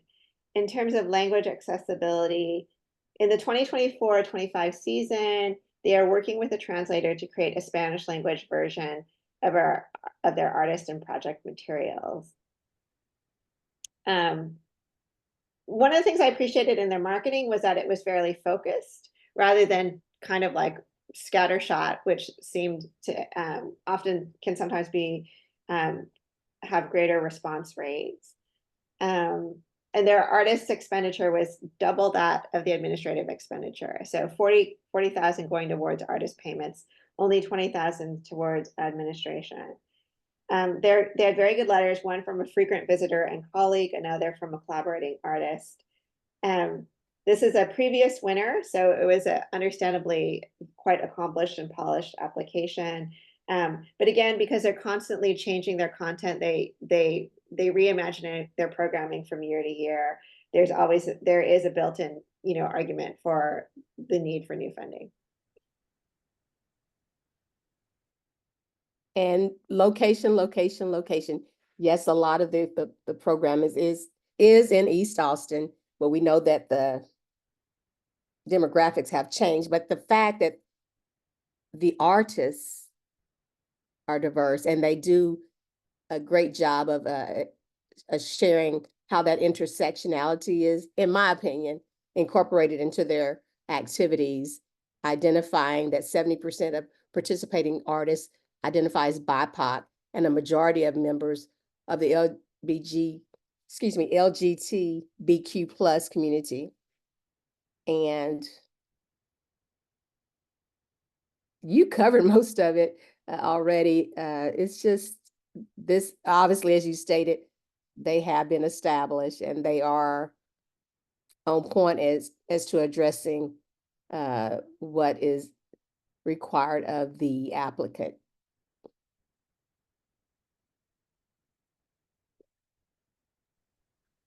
So I don't that have was much just making just making sure you got your all your thoughts out. But I think other it was already covered, so I'm good. okay. Other panelists, any thoughts?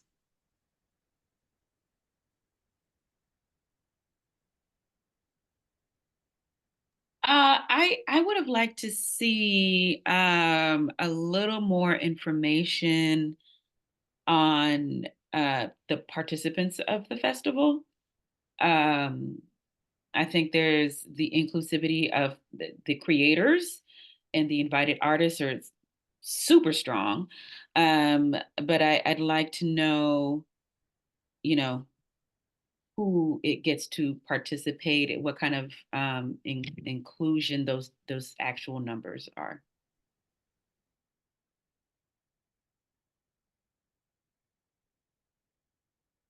I would agree, because who's getting those sliding scale fee tickets?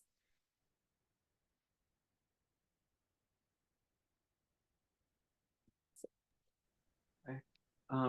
Adding a little bit, and please call me in if I'm wrong. But just because being in East Austin, at least I've heard, not from Austin, but heard from other grants, and then in our conversations too, is facing challenge. Just would appreciated them to talk more about that, and maybe other organizations to talk about the areas that they inhabit. I think that there can be kind of a reaching out instead of bringing things in. And just wanting other applicants and maybe this organization in particular to talk more about that. I do see that they address civic issues identified by their constituents, but again, I don't think there's any breakdown or at least data to kind of contribute where are those constituents coming from. But I do think place-based making and focus is very important to know how an organization is affecting their immediate community.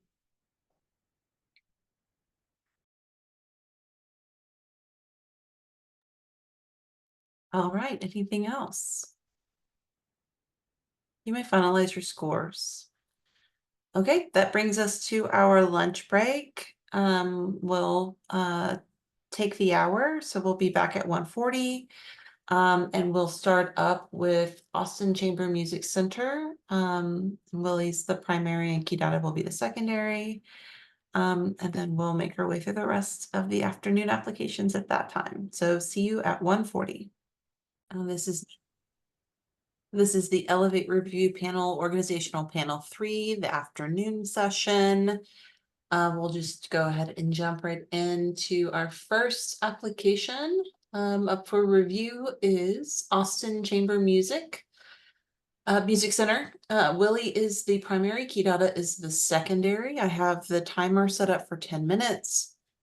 Willie, whenever you begin speaking, I'll start the timer. All right, this organization, ACMC, states that it creates chamber music experiences that connect, educate, and inspire our community. And primary constituencies include BIPOC audience members from across the Austin area and seniors with mobility limitations and disabilities who have difficulty attending the concerts.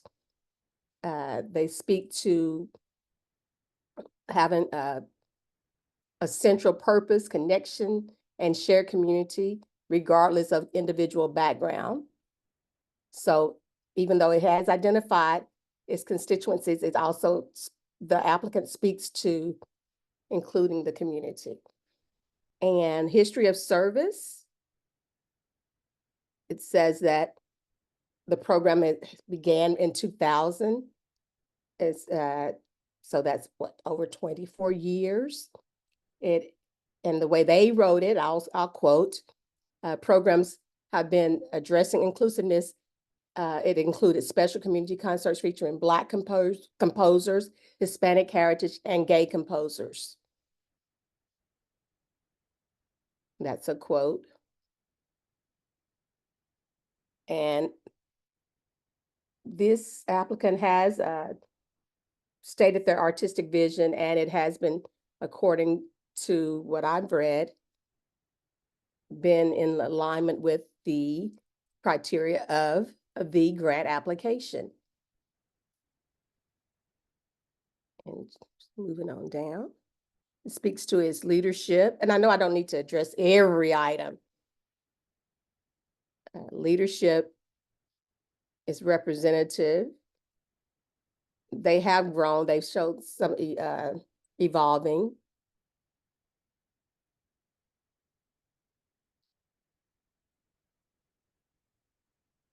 Just pause a moment.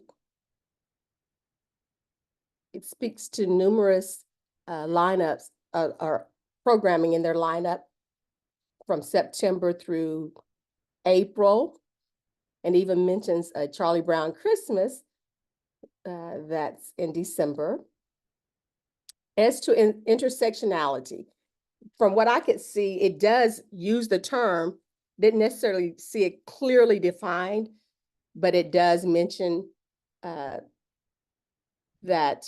it is a key component, hiring artists, teachers, staff, and other contractors, various identities and backgrounds. So it didn't necessarily say what those are, from what I can see.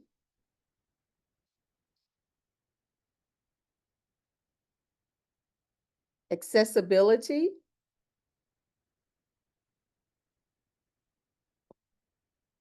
I don't see a heavy emphasis on accessibility explained.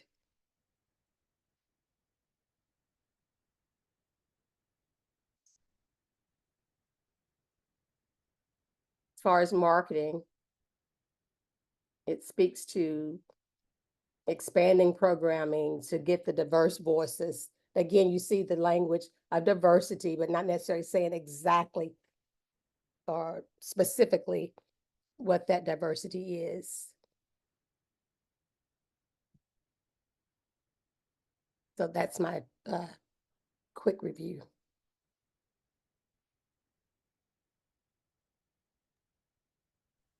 Thank you. Yeah, I guess one of my focal points here was on language accessibility.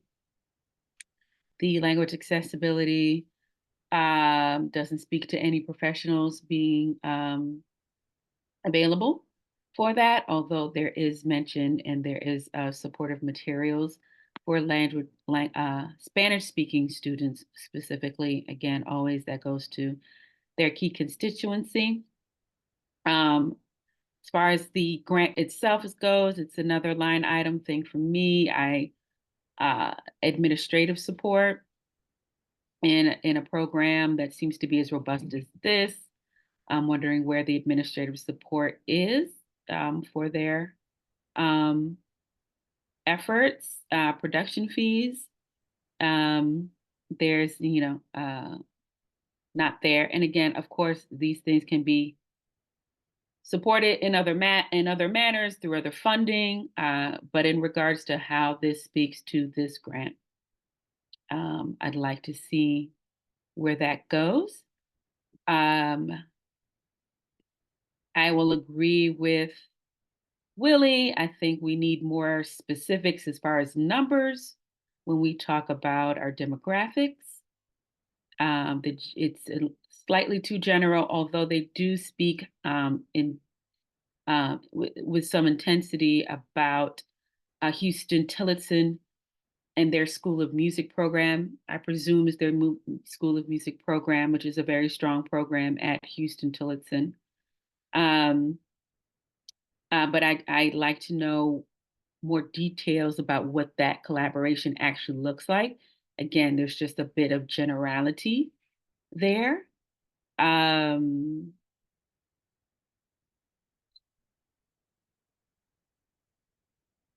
I did see, in the video sample, you know, further mention of it. There's also, I think I might have misspoke on another application, so please reconsider that I was actually speaking of this video sample that had bumped back up into my mind. So there was a video sample of one of the board directors, board members rather, speaking to, again, the quality of the institution and not necessarily to the impact of this grant here. So I think that that's a very important note, although it was all very supportive, very well articulated, etc. It doesn't speak to support the grant. It speaks in support of the grant, but not supports the info of, what we have here presented. Thank you. Thank you both. Other thoughts from the panelists?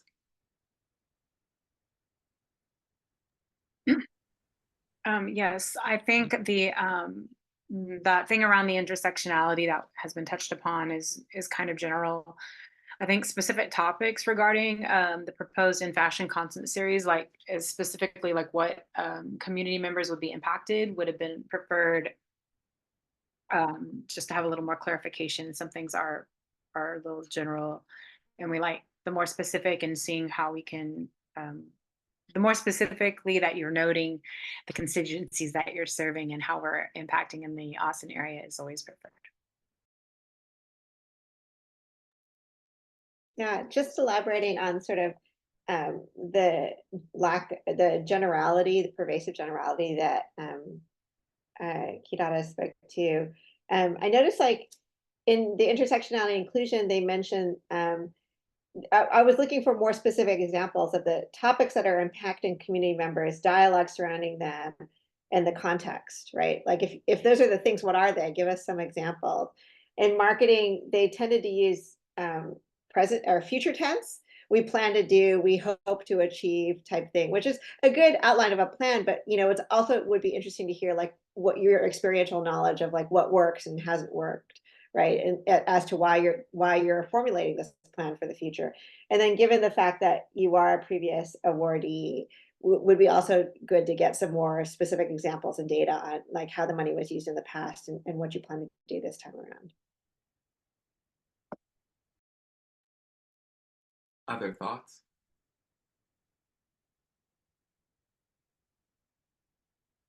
I again want to hold myself accountable as a classical musician, so maybe my critique is there. But when I look at the programming and also considering everything that was talked by you all about like demographics, missing information, I think the programming is more heavily dated, and also prioritizes old Western canon first, and then kind of the community projects are an afterthought. So just really thinking about how are they actually representing their constituents, and trying to avoid the if we program it, they will come, or let's give the people what we think is our kind of mentality. So just for this applicant and other future applicants, just being mindful of like how are you creating those co-collaborative experiences where your constituents are being uplifted meaningfully.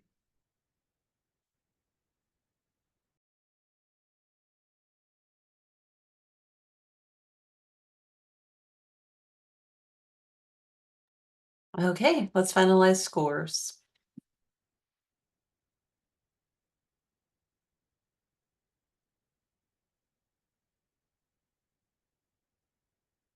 Next up will be Armstrong Community Music School.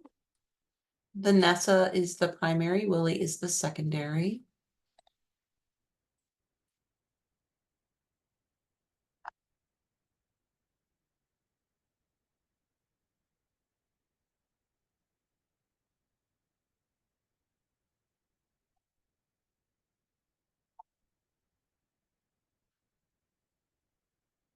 And before we get started, one clarifying point in regards to the budget.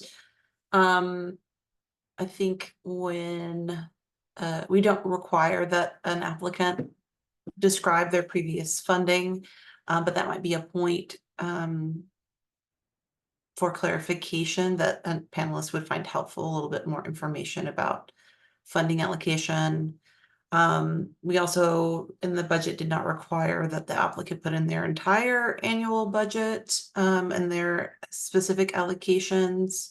There was an option to provide that additional information if they wanted to the panel within the budget form, if they wanted to provide a more detailed look at the overall programmatic budget or organizational budget, I think. It's a better way to put that. So I just wanted to provide that clarity for applicants. Okay, let me get the timer reset here. Okay, we're all set. So Willie, whenever you're ready, you may begin. I'm Secondary. actually the primary. So sorry. Yep. Vanessa, sorry. Okay, no worries. That was a test to make sure you're paying attention. And you passed. Okay, excellent. Armstrong Community Music School. So their mission is to teach, explore, perform, and celebrate music in all of its forms, engaging the entire community with nurturing and transformational musical experiences. So they have 17 free community programs that focus on serving underserved audiences and hiring underrepresented artists and creating a safe and open environment for all to learn. Their key constituencies are underserved families, adults with intellectual disabilities, artists and staff, and then their community partners. So they partner with like SAFE, Todos Juntos, AISD, and Child Development Centers, and then the Down Syndrome Association of Central Texas. So their history of service is actually pretty cool. It's kind of unclear if they have been serving their constituencies since the inception, but since they partnered with the Todos Juntos in 2015, they have a clear track record of serving their needs of the Latinx community. They also have interesting partnerships that also serve veterans and senior living facilities with music enrichment programs, which is something we haven't seen in any of the applications so far. They are led by a 4-person executive team that receives input from their 40% ethnically diverse advisory board. And they are intentional in their collaborative leadership model to reflect their constituencies. Their activities proposed meet the needs of their constituencies, and their programming is directly guided by their constituencies' needs. I think their partnership with Todos Juntos and initiatives to include adults with cognitive and physical disabilities make an impact on an underserved community. So they do this thing called We Are the Chorus that is basically like adults with cognitive or physical disabilities and their caregivers, so they can sing in community, which is pretty cool. They intersect in the ADA Spanish-speaking communities with a diverse programming for the whole community. And the We Are the Chorus program serves those with the learning or other disabilities, and their scores for music are simplified based on the participants' needs. So that was one thing in accessibility we haven't seen before. And then they are definitely striving to meet all the ADA needs and standards. As far as language accessibility, they have been diligent in implementing a bilingual programming. Their marketing efforts have been implementing a bilingual marketing, and they have a clear plan on how to reach new constituencies to gain a larger audience. And I think their budget is clearly defined here. I think my only feedback note was that they're doing really good work in the Austin area by serving ADA, by serving the veterans, by serving Spanish-speaking Latinx and elderly communities through music enrichment. It would be nice to see a little more diversity within leadership. So that was my only thing there. And I want to again quote from this particular applicant that each participant engages in music in a way that brings them joy, whether by singing, humming, or swaying. So you're looking at the various abilities, and it's clearly they have a strong understanding of their key constituencies And I love how they emphasize it's not necessarily disability, although that's the legal terminology, but differing abilities. That's my input. Thank you. Kirada? Yeah, I just wanted to just reiterate something Vanessa said, which is definitely that the leadership um, does need to have some better clarifying information, data about their constituency and how they serve that. I think there's a lot of very easy ways, being that the people they serve is so robust, to incorporate the voices of actually the people that they serve. As a note moving forward of an otherwise fairly strong application.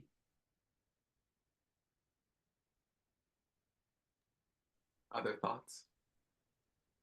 They had two great letters, like that one letter from the community partner beneficiary Todos Juntos, and then a second letter from a family participant. And it was a wonderful insight into the range of people that they're serving and the kind of impact that they feel. So don't change your letters because they're fabulous.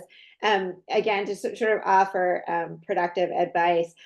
Interesting. I thought that the application was much more specific in details, deeper into the application. So the initial sort of prose commentary was, I think, very general and vague. And as you got deeper, as you went farther along in reading it, there were actually a lot of examples in there, like data to hold on to. So I would encourage the applicants or the grant writer to sort of go back and look through like the ways in which they responded to the questions, and maybe think about how they can pull some of the information that was in the later part of the application higher up.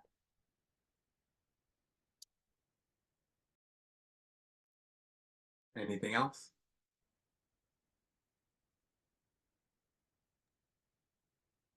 Okay, finalize your scores. And as you're doing that, you can go ahead and pull up assembly makers. I don't know why I'm having trouble saying that. Assembly Makerspace Arts and Making classes. Let's see. Vanessa is the primary and Kirana is the secondary.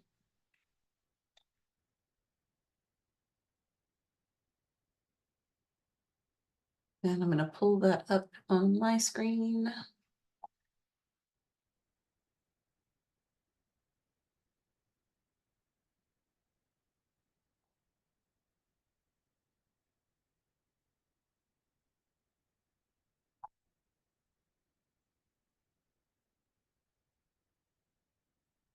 Okay, Vanessa, let me reset the timer here. Whenever you're ready, you may begin. Okay. The Assembly Makerspace, their key constituencies are mainly Hispanic, Latino communities, Black and African American communities, LGBTQIA communities, and the disabled community. Their artistic goals center around creating inclusive and representative events, classes, and other arts programming to foster inclusivity and empower artists. They also want to preserving cultural heritage, promote social equity, and enhance community connection. So they have a really unique way of enriching the Austin community via workshops, mentorships, and education with access to tools for those in specific trades. So it's more like trade school type things, right? Where a lot of people need like heavier equipment to make things. So they make that accessible. They are very clear as far as their history of service, labeling their initiatives to their key constituencies, and has created job opportunities for Austin artists, admin, and support staff. Is always good to see in our community. So they do acknowledge that as far as cultural leadership goes, they do acknowledge that they're missing key voices for their Hispanic, Latino, and Black African American constituencies, yet states that they are committed to enhancing their outreach for underrepresented communities. Cultural activities. They aim to provide the quality training and workshops without the financial barriers, so that BIPOC, women, LGBTQIA, and those with disabilities have access. The programs are co-designed with community leaders, educators, and representatives from marginalized groups. So that fosters pride and belonging amongst their constituencies. As far as intersectionality, they have really diverse intersections of women, LGBTQIA, elderly, military, veterans, BIPOC, low income, and neurodiverse individuals. They creating special interest groups for women and LGBTQIA acknowledges that these communities are often marginalized in like woodworking and other trades. So the New Maker Scholarship Program is an initiative that they have that would be a great way to bridge the gap for young adults from foster care into adulthood, which I thought was really unique. And I think that they had a clear plan for implementing more ADA accessible materials and supplies for the needs of their constituencies if allotted funds, but at this present time, they do not. And then they do have a clear plan for language accessibility. Let's see what I got my notes for marketing. I feel like everything else they had was very clearly laid out. And I think that, let me see my final notes on this here at the bottom. Oh, on the budget, it did focus mostly on production fees and programming with small percentage of it for the artists. So we preferred to know if there was more allocation for artists, time and craft and leading the workshops and classes. But I do think that they have a forward way of creating community and access to trade-specific learning for its awesome constituencies. And that's really all that I had. Yeah, I think all of my thumbs ups, Vanessa has noted. I will say that, again, it's about whether or not the vision and histories are rooted in particular, which I think that again, there's always really valiant efforts and really robust efforts that are being made that are very smart that Vanessa already alluded to. And yeah, I guess there's a line item budget. I'm sorry, yeah. Going down to the budget, there's always an administrative line that is missing. I think that's important. Leadership. I found that I think you already elucidated that there could be a better representation in the leadership, and I think it's important to note, leadership doesn't have to be paid positions; it's decision-making power. So I think that that's important for orgs to know if that's not a clear understanding of that, right? And what was the other note? Yeah.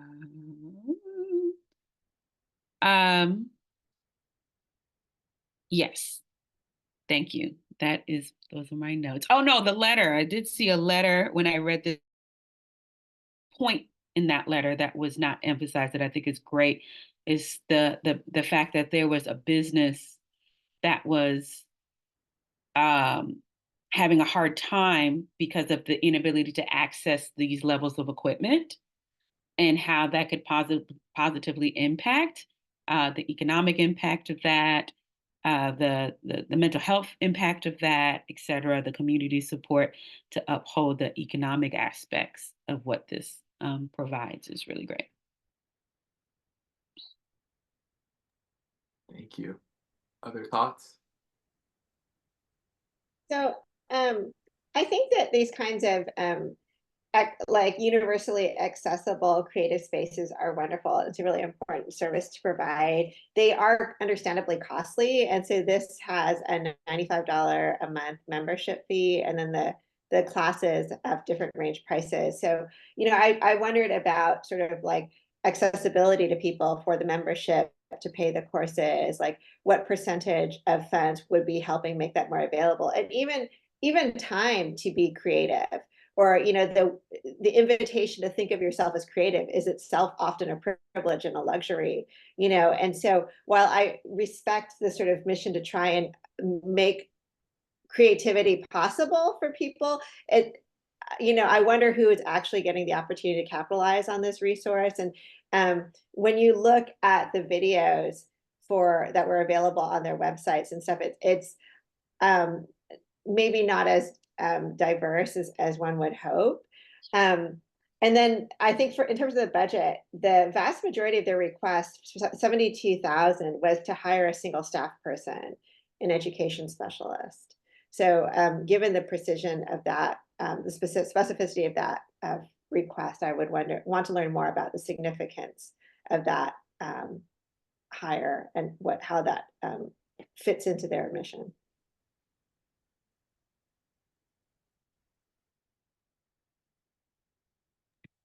Other thoughts?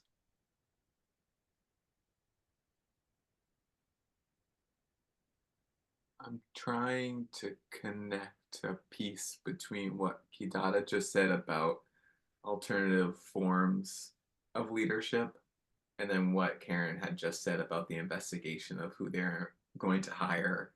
And then just thinking about when we're about helping communities, especially ones facing oppression, there's a little bit of a dialogue of those individuals kind of being exploited and not being paid and etc. And at the same time, what's the work being done by those being hired? Because I would also be interested in this new person that they're going to get. Will they be the one holding this on their shoulders a lot of the work and the community engagement? So I'm just curious as I'm trying to piece those two comments you all made together, and for anyone watching too, of like being really careful in giving power, but also making sure that it's equitably distributed so people aren't overwhelmed when they're put in those positions. But any other thoughts?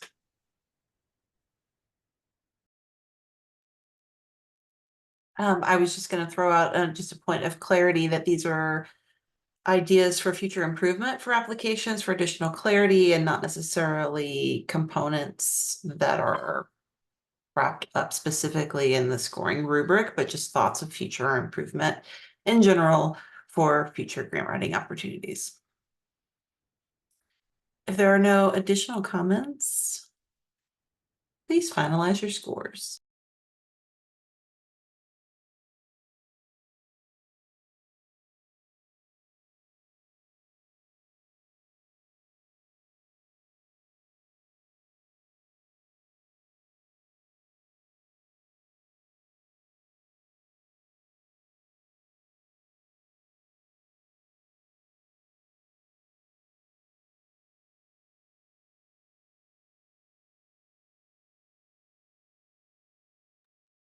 All right, the next application up for review is ATX Chamber Music and Jazz. Karen is the primary, Vanessa is the secondary. I have the timer all set, so Karen, whenever you're ready to begin, I'll start the timer when you begin speaking. Okay, so ATX Chamber Music and Jazz is a local music organization. It has a very short history. It's only, my understanding, in its second season. It was founded in 2023. So it was difficult in some sense to respond to both the key constituencies and the history of service. They say that they're building, I mean, because it's so young, they can build operationalized equity into its organizational framework. And there are some numbers on the board and artists, but there's not a long history for us to sort of examine the structural mission. And similarly, just sort of the assessment of history is necessarily short or provisional because it's such a short history. It has excellent diversity in its leadership.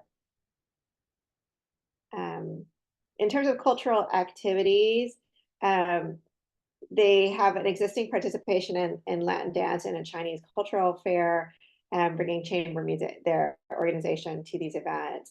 But I wondered how their programming could nurture other existing underrepresented communities. A good discussion of intersectional inclusion. I think that's the advantage of being a younger organization, is that, you know, this kind of language and thought is a little bit more intuitive at this point. For accessibility, they acknowledge that they need funding to implement their plans. Same as for both language and physical accessibility. They have a very detailed discussion of their marketing. In terms of budget, they here was a rare organization that actually provided information on ticket sales. So they spend about 30,000 on artists, but a predominant portion of that is funded by their ticket sales.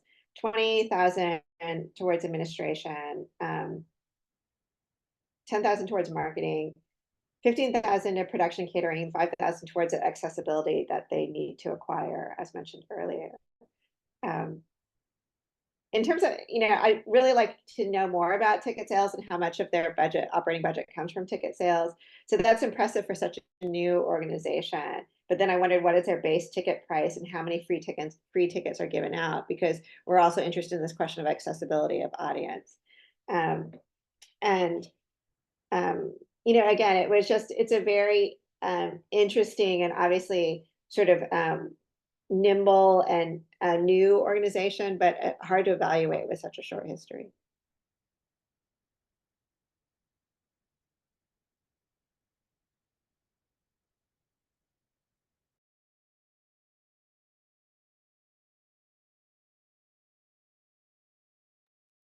That's it for me. Vanessa, you're up next. Okay, let me get to I agree with what Karen says as far as it being a newer organization. Let me go back to the top here. I did have some notes.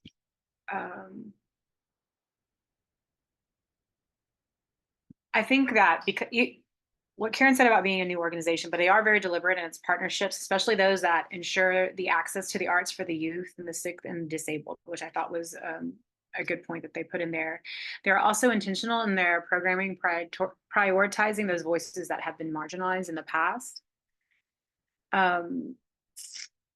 Their leadership is democratic, involving its volunteers, board, and staff in decision making, and their board is diverse and have lived experience of their key constituencies. I think their proposed activities aim to ensure that classical music is accessible to all, including the Title I school performances, as well as their partnerships with other community organizations and removing the financial barriers and creating equity in the arts for those constituencies. So specifically the students of the Title I schools.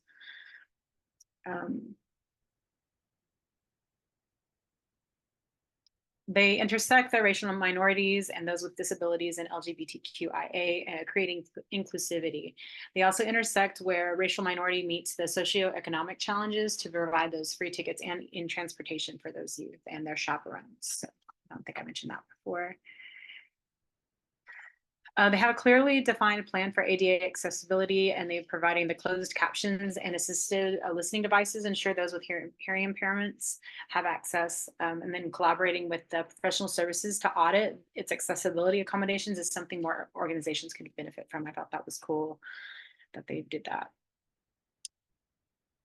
They also have a clear plan on their language accessibility, including multilingual programs, live Spanish translation to assist concert goers and ushers, as well as ASL interpreters for select performances.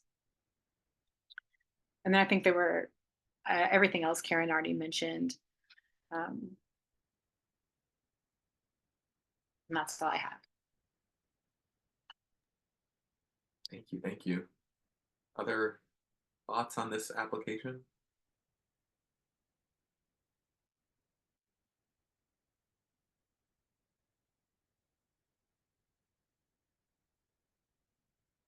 Anne Marie? Okay, go ahead and finalize your scores.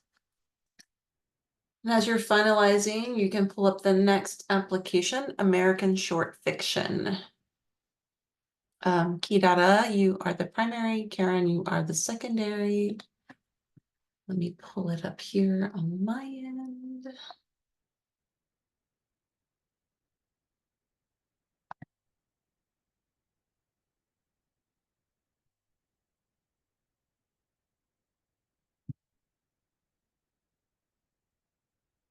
All right, let me reset the timer.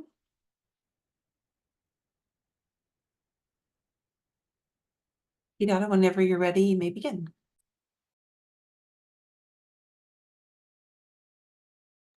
You're muted. Fascinating Zoom experience, that is always. Okay. American Short Fiction is a woman-led organization. Co-editors Adina Reitberger and Rebecca Markovitz first took the helm of the storied organization in 2012. So the organization is about 12 years old. Reitberger has worked in publishing since 2004, and her writings appeared in numerous places. Markovitz was born in Austin. She's an Austinite, with a BA from Yale University, literature, MPhil in English literature, University of Oxford. So, you know, your creators of this are very well established and incredibly committed to literature. My main focus here is in the ambiguity of leadership, being that there is such a wonderful consideration for the participants in this program that I found. It seems like the leadership focus is mostly on women, which is fantastic. But when we get to the percentages of what we call non-white, that's very ambiguous. There's no real breakdown. Non-white can mean a number of things. So we want to kind of find some, it lends to a stronger scoring for me if there's some I never can say that. Specificity,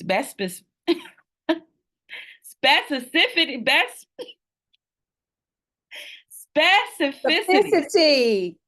specificity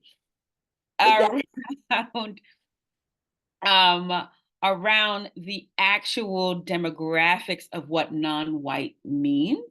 I think it also lends to a more considerate understanding of key constituencies and people at risk for erasure, to have a very specific lens on what that means, is very good. It does show a wonderful collaboration with some artists. Again, the participants of key constituents is very strong here. With Houston Tellison again being a collaborator for one of these applications, which I highly recommend. And also Torch Literary Arts, which is another wonderful organization for people of color in literature, and a number of other professors and people and writers in that same vein. Intersectionality, I think, is wonderfully considered. Again, there tends to be an emphasis on the participants of the program and not as much as the audience of the program, the people who get to come and engage in the program. That's always a strong contributing factor in consideration. But a very strong application in general. I see that their accessibility is pretty strong also. One of the things about their accessibility, it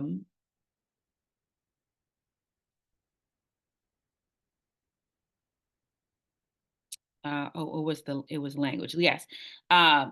It does not include plans for specialized language access accommodations or programming for limited English proficiency or non-English speaking.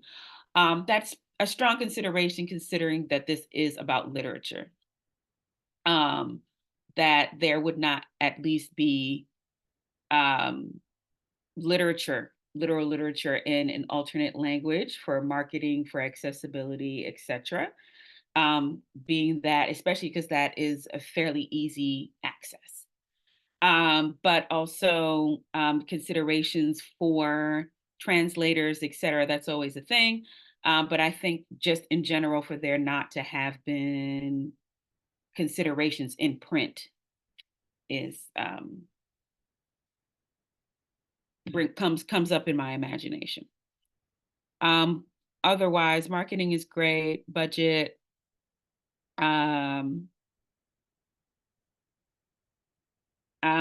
Again, like for me, if there's a marketing is great. Accessibility to services, which can be considered physical and or language, but in this case, I guess it's going towards physical. Yeah, those are my thoughts on the project. Beautiful project, beautiful collaborations, very authentic collaborations in the literary world, I thought, in this project. I just thought there could be some considerations that I've mentioned already.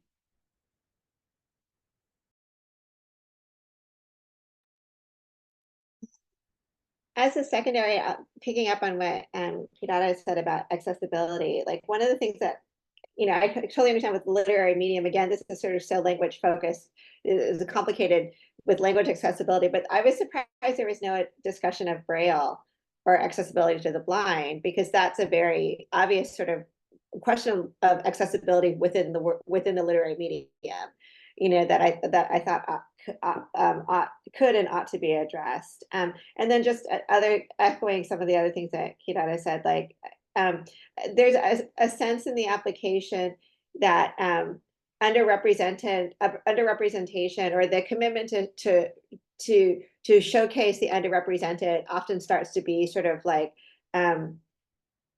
emerging writers. And then emerging can be sort of like interpreted broadly rather than specific to the BIPOC community. And so we don't necessarily see like BIPOC authors being featured so much as just sort of authors at the beginning of their career. And I wonder to what extent there, while it's admirable of the organization to feature Austin authors alongside national speakers, I want to hear more about the audiences that are actually coming to these events, or the readers that they're speaking to, right? I mean, readers themselves, you could argue, are a rapidly disappearing population, right? And so the question for me in the organization is not just like, what are you doing to showcase authors, but what are you doing to cultivate reading amongst all audiences, all populations, precisely because reading is like one of the most economical and like portable like art practices there are.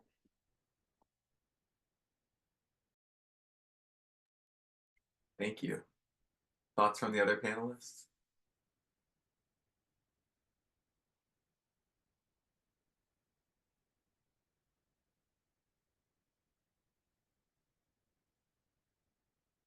Anne Marie?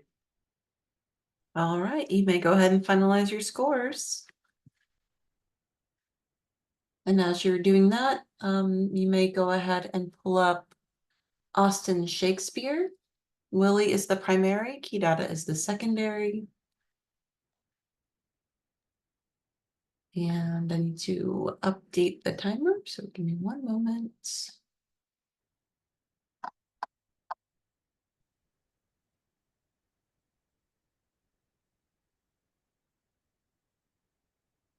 All right. All right, whenever you're ready.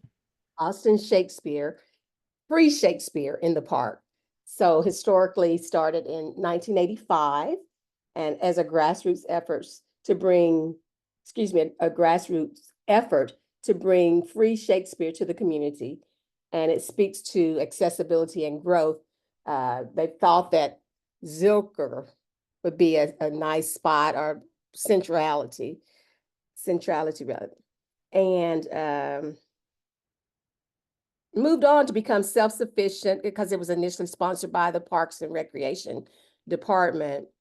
It speaks to actors' equity. That was the organization they had a contract with. And it also speaks to that their initial goal has always been to ensure that everyone has an opportunity to participate. And so thus free Shakespeare, color-aware casting, that's in quotation marks. It has collaborated with various communities, including South Asian, Hispanic, African American, and in their leadership and governance, it does say that it's predominantly Anglo, but there are representations, again, with the folks that they include in the key constituencies as far as attendees and even some of the program that they offer. One thing that stood out to me, they spoke about an all-female mariachi group. And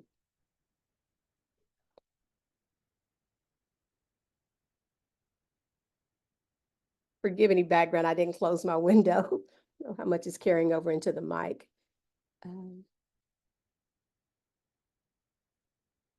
It talks about affording communities to make contacts with varied segments of the community. So, and it spoke to the importance of audience members send individuals who represent them and their lived experiences. So inclusiveness and representation, they emphasize how much that does matter. It spoke about interpreters will be employed for at the Long Center and the Zilker Hillside Theater. And it does list a specific price and how they would discount the tickets for approximately 25% off at the Rollins Theater. So it has several programs that have been identified. As far as marketing, they spoke to that with limited resources or few resources, they primarily use their social media, such as Facebook and Instagram, and formerly known as Twitter, X. They spoke to other media, local media, such as Co-op and KUTX, as a means of presenting their programming and sharing with the community. Budget allocations, I don't see anything necessarily speaking to the production fees. And again, I know you reiterated that not necessarily a requirement, but it's good to see how funding would be allocated. It does put emphasis on the radio spots and also payments to artists. For me, I think that's significant to look at that and how many people will be paid and the breakdown of how much they will be paid. And again, emphasis on accessibility. They are allocating $1,500 to for 2 shows to have accessibility services. One thing that I did look into is one of the former members for Young Shakespeare offered a letter of support and how this has impacted their lives and moving forward and how in their career and going on to the higher education. So spoke well to the programming here. That's it.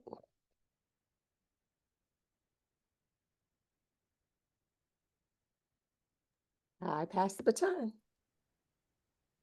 Okay, me, right? Yeah.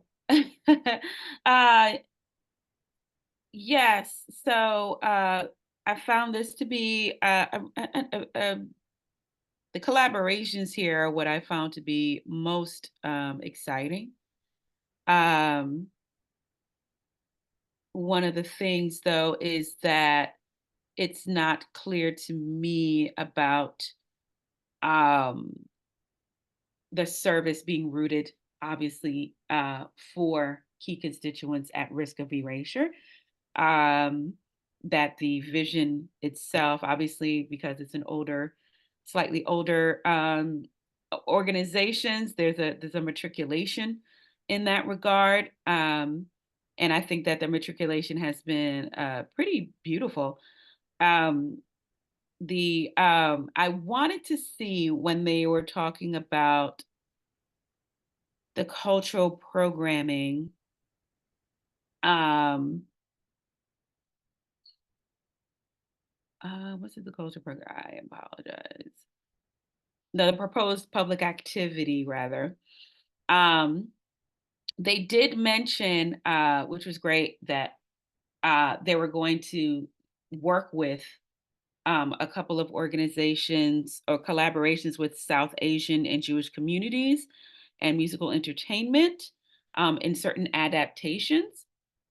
I'd like clarity as to what that adaptation is or what that is actually going to be. Like, are they just going to say, we'd like to see this play? Or is it an actual construction of things, or how long does that take, et cetera? Just some details around that so that there's clear, the collaboration is very explicit, and not just bullet pointed, so we can get a clear picture as to what, how much of that work is actually created by those people, I think is the key part of that conversation. But I do see for Shakespearean piece of this seems to be for their in general what they're going to be doing in their next season, in their upcoming season. And yeah, the key constituency that is outlined, I'm not 100%, it's not necessarily reflective. I don't want to misspeak here, but I felt like one of my notes was that do, do, do, do, do. Pardon me.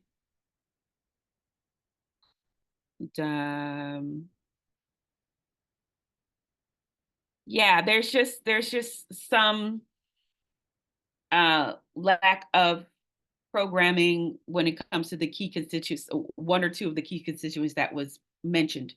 And most of the programming is going to be applied to a couple of the other key constituencies that were mentioned, to be very clear.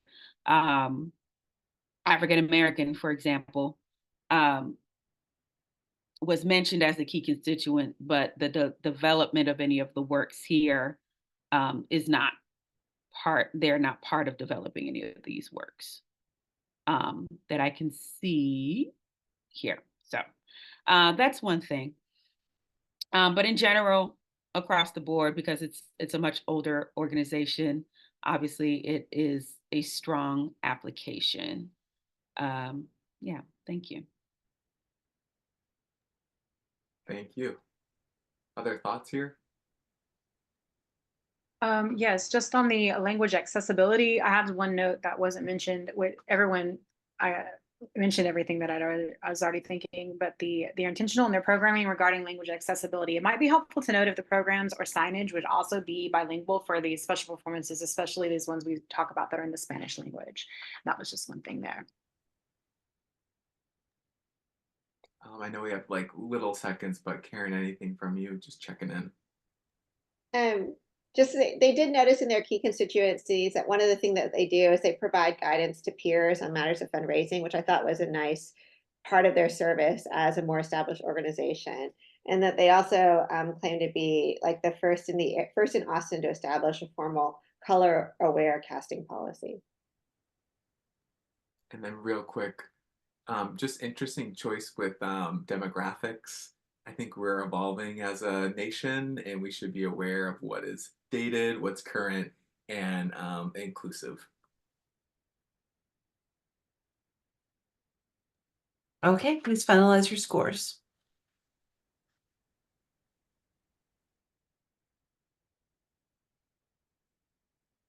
We'll move on as y'all are finalizing and want to pull up the next application. We have Rumberg Alliance community festivals. Let's see, Vanessa is the primary and Willie is the secondary. Give me one moment to pull this application up.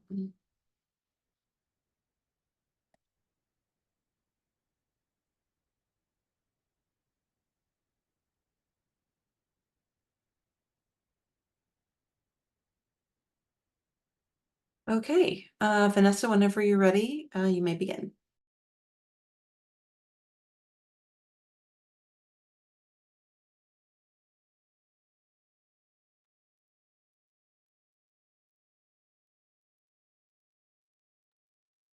Okay, so the Runberg Alliance, its constituencies are Runberg residents focused on the children and families of its densely immigrant population.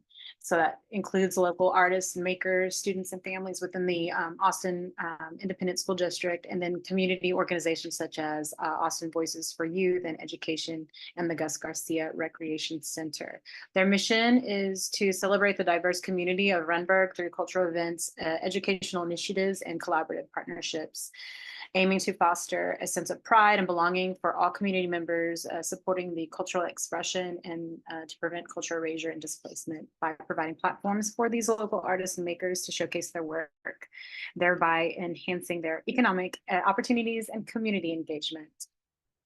And their history of service. Since 2012, they began the Restore Runberg initiative, which saw more APD engagement and collaboration for safe neighborhoods over strict enforcement, because Runberg is historically known for its high crime rates. So it kind of started out as for kids to have a safe space to go trick-or-treating, and has expanded beyond that. Then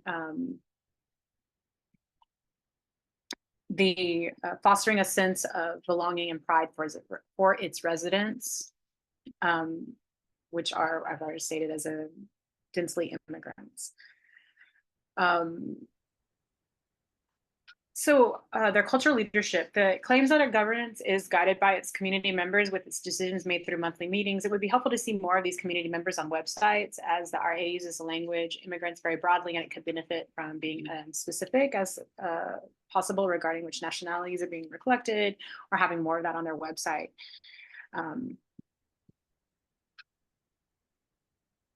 The cultural activities proposed are clear and would meet the needs of their constituencies. I think it says, well, the Market Day Festival is one of the proposed activities. It's good for local community. The Creative Business Empowerment Program, the Youth Engagement and Culture Exhibit Partnerships would make a bigger impact for future generations. So I think by highlighting more of that on their application was more interesting to me. It's kind of broad in its description of intersectionality. And so, like, once again, mentioning like the specific, naming all the cultures being preserved would have been preferred, right? Or it's a very intentional in their mission to create economic opportunities for this economically challenged, but it's kind of vague in describing of what those activities are. So like using even past examples or specific heritage activities would have been beneficial, just for clarification. And then they do plan on having ASL and materials for visually impaired, but partnerships with other organizations that we already have in Austin might be helpful, like Texas School of the Blind or the Deaf, to maybe an outside organization to do an accessibility audit, since that was a little vague also.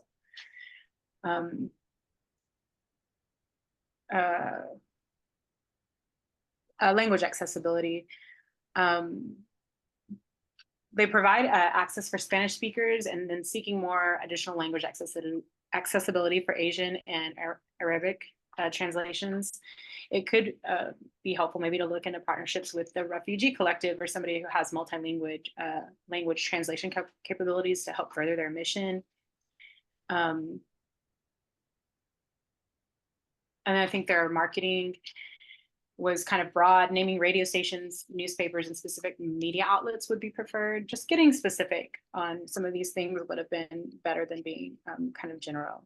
And I think that's pretty much. It has a history, though, of meeting all of its constituencies, and you can see the diverse partnerships in their work samples. It would have been nice to include some of these examples in the app versus just the work samples. So, but they are creating community and serving an underserved part of Austin. So that's all I have. And this was one of the, there are several I just learned about in this process, but this was one that was of keen interest to me, knowing the history of some of the things that have gone on in the Runberg area, as you brought mention of the notice, well, the history of crime rates So to see these community members coming together to collaborate, I thought they, even though yes, it could have some more clarity for the intersectionality, but I just the event itself, as you stated, does meet the constituencies. One thing in the budget, I didn't see an allocation of just how those funds were being used as far as who's getting paid what or at what rate they're getting paid. That's the thing that I noted. But that's all I really have in addition to comment on this application. Thoughts from the rest of the group? Kirata? Yeah, this is one of those applications where again, grantsmanship, as we mentioned, was a thing for me, because where we might all, you're in Tokyo, and you're not, I don't believe, we know, most of us here in Austin know what the Runberg community is and who's most likely a part of that community, but it's not highly elucidated to in the application. It's just kind of like written as though we understand Austin, and so we should understand who is in that community. And so, yeah, that kind of it lies underneath the consideration of grantsmanship, but then also being in keeping with the rubric, right? There's that little patch of understanding there, but it doesn't. But as far as the work and its constituency and the consistency of the leadership, all of that is very strong here to me. But that was one of the main things, being that they're the description of who they're serving wasn't upfront, outside of it being serving this community, who's in that community. They do go into some consideration as far as when they speak about language accessibility, for example. They do consider, they talk about making sure that there's English materials in English and Spanish, but they also talk about making sure that there's additional languages. They also will explore additions to of other Asian and Arabic translation that can help serve area diverse residents. So I would love to see a breakdown. If that is a consideration in the language, that signifies to me that means that is a part of their community. So what is the actual breakdown, the data of who's in that community that is being served, the diversity of the community being served, as opposed to our general imagination around Rumberg? Yeah, I think that was the main thing. Otherwise, I did find that I agree. Some specifics around, how exactly this money is going to be spent would be great. But they did hit most of all that was required for, if not all, actually, that's required for the budget. So I thought that was great. It's just not very specific, is how that gets divvied up. If I could just quickly say that I suspect that this is like an incredibly deserving organization, and that it's an arts community from the community for the community, committed to preserving itself when they're under threat. Like, this strikes me as an incredibly deserving organization. But to echo what other people are saying, it was hard to see the evidence in the application, even though I suspect it's all there. And so one example is in the cultural leadership. They have a flat governance with bilingual open meetings. That's a great sign of inclusivity, but we need a little bit more data on the partners, the demographics of the leadership. And then I think the application was actually submitted by Civic Arts, which it looks like is an arts advocacy group. And so I think that, if they're going to, the Civic Arts could do more to help Renberg articulate their mission, get that information out there, you know, on the paper, because I think it's obvious that what they're doing is absolutely committed to help, nurturing the community.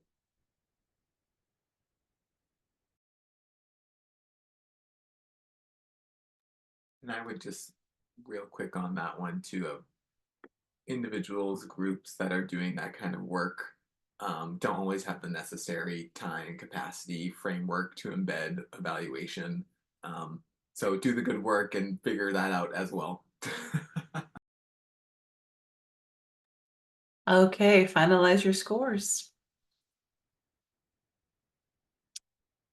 All right, this brings us to our afternoon break. We're going to take 15 minutes. So let's be back at 3:03. And we'll get started with the last 5 applications that we will review for the day. Thank you, Maya. All right, Summer Stock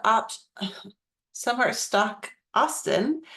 Vanessa is our primary, Willie is our secondary. I have 10 minutes on the timer. Vanessa, whenever you're ready, you may begin.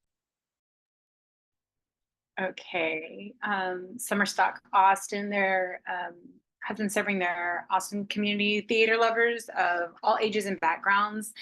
The SSA removes financial barriers with their service, scholarships, mentorships, and ticketing, but to ensure that everyone has access to theater. They're participating artists. They prioritize artists from historically disadvantaged groups such as POC and LGBTQIA. They also provide professional level training and performance opportunities at no cost. So their history of service. I like that the SSA bridges the gap between education and industry work, which prepares young artists with real life skills, which is something we haven't seen a lot of the bridging of the gap, which for Austin creatives can be very kind of make it or break it. Their cultural leadership is balanced and it reflects that of its constituencies. Their cultural activities proposed. The proposed activities benefit its constituencies as well as enriches the Austin community. The removal of financial barriers for young artists to educate and hone their creativity is unique and beneficial to the arts. So let's see this. And then intersectionality. The intersections of BIPOC, LGBTQIA, and those in lower economic status households. I think it would be helpful to know the numbers, the percentages of how many have been served, like examples of scholarships and mentorships, and then that into leadership would be just nice to be specific. As far as accessibility, they have a plan for implementing more specific accessibility, all of which are detailed and required funds. So this is kind of right now as it stands is on a by request basis. The inclusion of sensory friendly for neurodiverse audience ensures that the theater is accessible for all. I like when I see that in the applications. And then as far as language accessibility, it's unclear whether the outreach to Title I schools and info sessions are also bilingual. It might be worth exploring bilingual programs for performances and programming bilingual performances as well. It was something I just didn't see on there. I think their marketing was very clear and their budget is clear. As far as I can see, and then my notes were that enriching, that Summer Stock Austin is enriching the theater arts and community in Austin while educating and mentoring its young artists. I think that's really important because that can always fall in between the cracks there of like whether someone decides to pursue coming out of school and into the real world. I think their diligence in removing those financial barriers ensures that the theater can be accessible to everyone. And that's all I have. To continue that, I was impressed with the proposed expansion with consideration for the sensory-friendly performances, audio described performances, and sign interpreted performances. So again, a conscientious effort to not just, as someone stated, just bullet point, but to actually give meat on the bones of what's being offered, and showing that they are aware that they can improve and they're wanting to expand.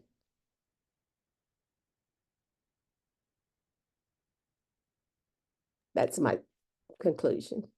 Awesome, thank you. Any other thoughts?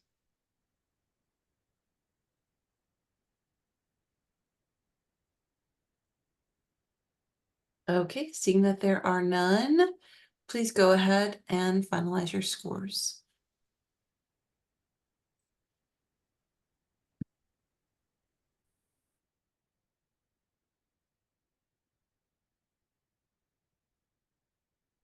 And as you're done finalizing those, you can pull up the next application we will be reviewing, Chorus Austin. Karen is the primary and Vanessa is the secondary.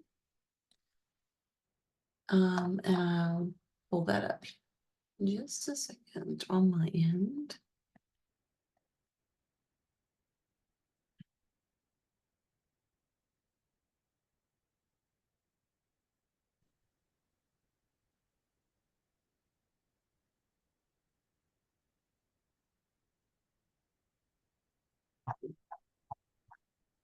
Did you want me to start, Anne-Marie? Almost, just a second.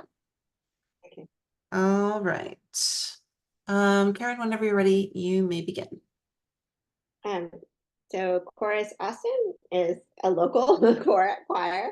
It acknowledges the cultural history or assumptions about a choir, i.e. that it's white and over 50, but it provided well-detailed efforts of its access for inclusion, efforts for its access inclusion, with the vision of removing the perception of elitism. They focus on free or pay what you can performances. Their impact, their history of service, I felt was documented by 2 excellent letters, one from an adjacent organizational partner and another from a visiting artist community representative. So I think it's always so hard in those 2 letters to pick, good speakers, but they were able to cover a number of different sort of constituencies, collaborators, audiences in those letters that provided a lot of detail on their impact. In leadership, there was actually no numbers or data on their leadership. There was sort of thoughtful prose description of their management, but again, at some point, it's always helpful to just have some demographics.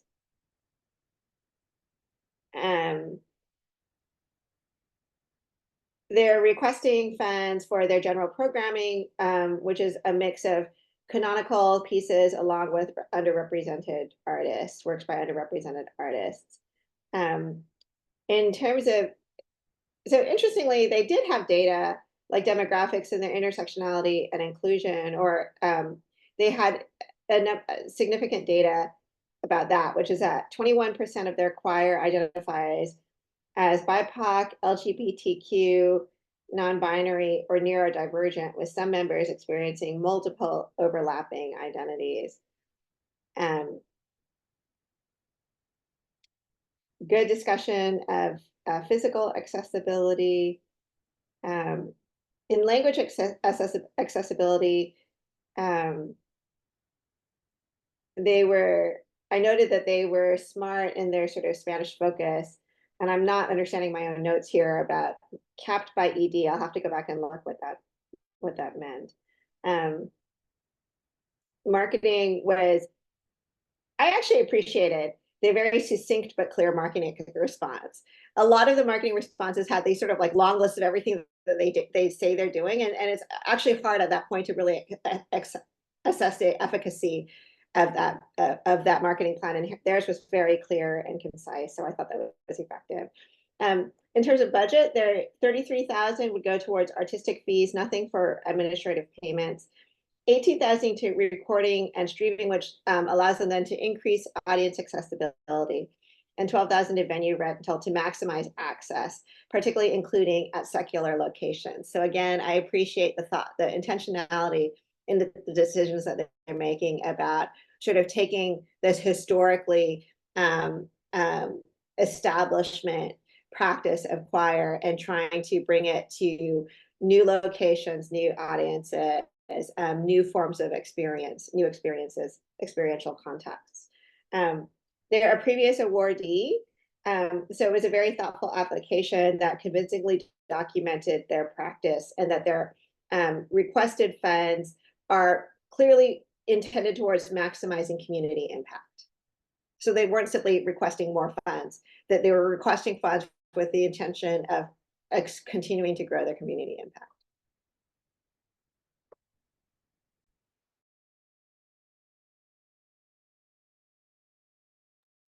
That's it for me.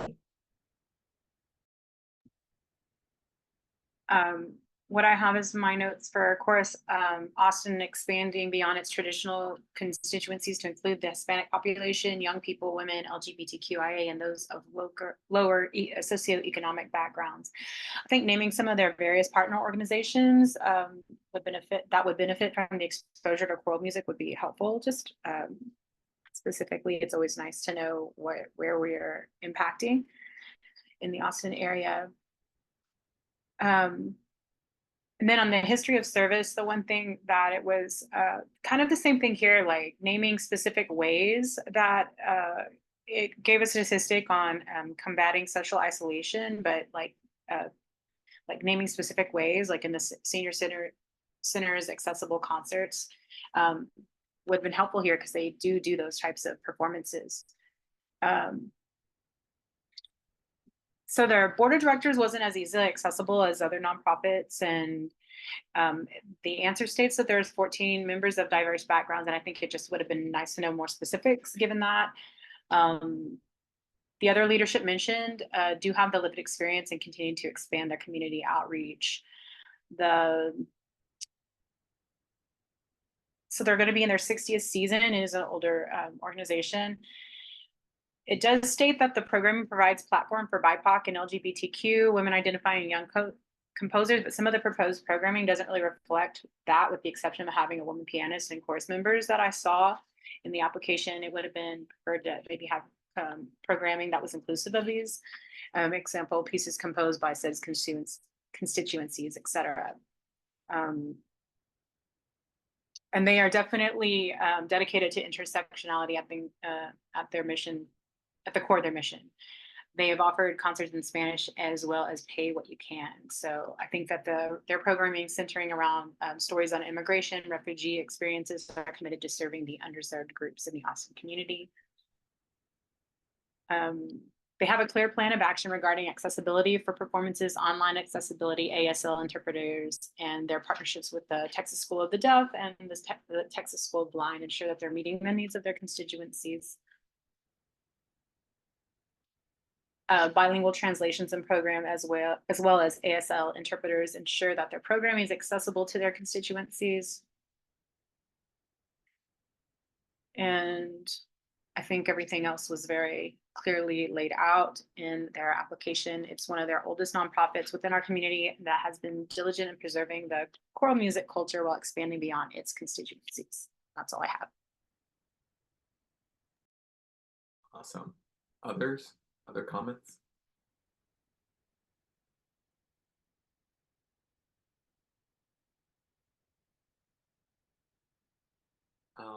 I'll just say real quick, I think there's kind of a theme with the classical music world. And I love to talk about it. But just being, as Vanessa had pointed out, just the programming and where it's rooted in the canon, just really being mindful of that. There's so much information here in the grant about like privileged white men have long dominated the choral industry, isolation, the demographics, but like I get worried, and I see it a lot in the classical world of like the wanting to change, but what are the ways that that's being backed up? And if it would be nice, I think, if people would lean into vulnerability a little bit to maybe discuss maybe why those changes are difficult. Maybe to have empathy, or maybe as a field we could figure out what we could do. But sometimes when it feels flat in that way, you don't know what the intention behind of why programming is staying stuck. So I think I would have loved more information on how are they actually trying to make the programming relevant. But any other thoughts from that, or anything else anyone had? I know we have a little less than 2 minutes.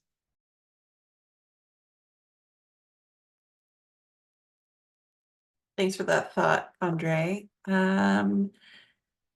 no one has anything else, you may finalize your scores.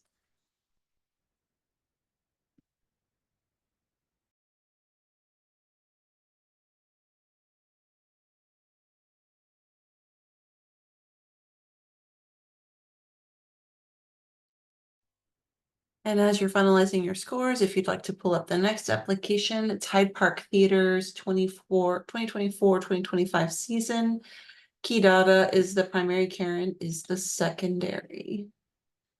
Let me pull that application up on my end. There we go. So whenever you're ready, you may begin.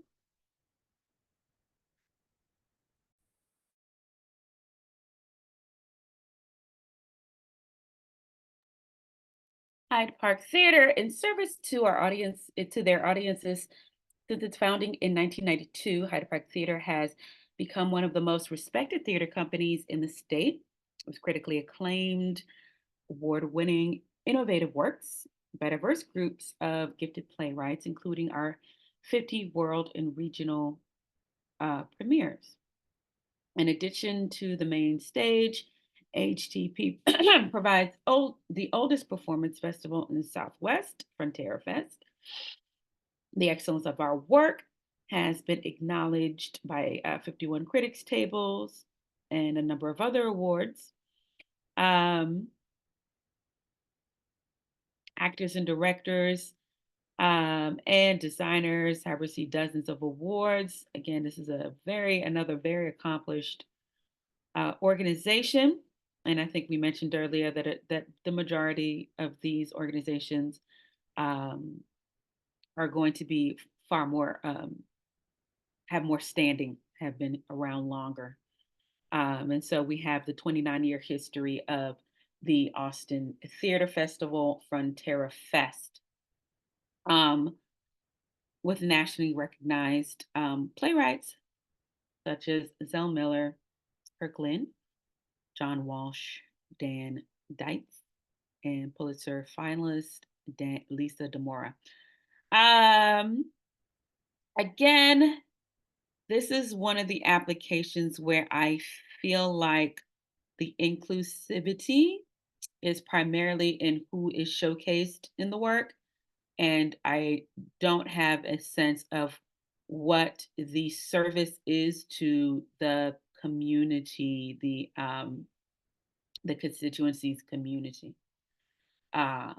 What percentage of those constituents are serviced in the people who attend their festivals and their shows?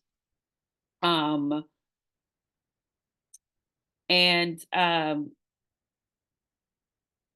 was one of the main standouts to me. I think otherwise, it is also a question of the leadership in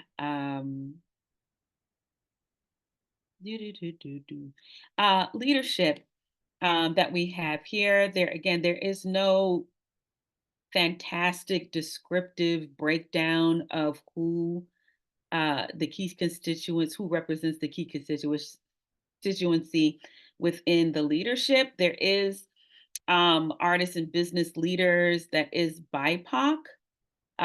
In close they're in close consultation with the board.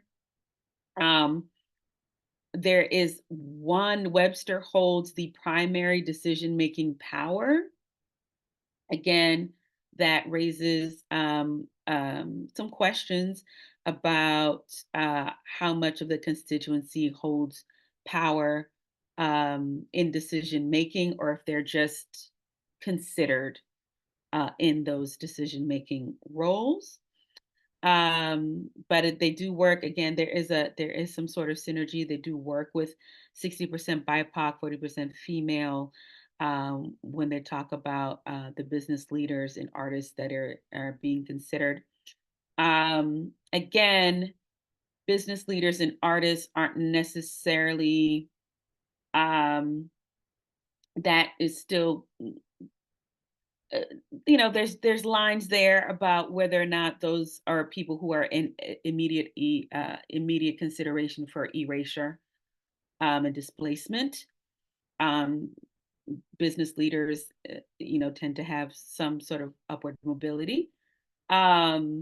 But there are also artists involved, and that's a good aspect of their constituency also. But I think, Karen had alluded to this on another application, when there's very centralized one person power block.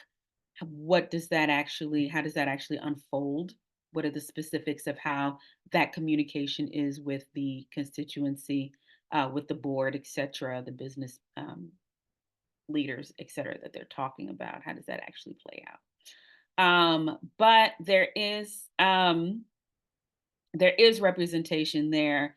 There is a very strong board of people. They do describe what their expertises are and what they do. They don't necessarily describe, however, how these particular board members speak to their key constituents. So I think that's an imperative aspect to this description. But they're hosting BIPOC. Again, it goes a lot towards the consideration of the BIPOC, which is great, fantastic.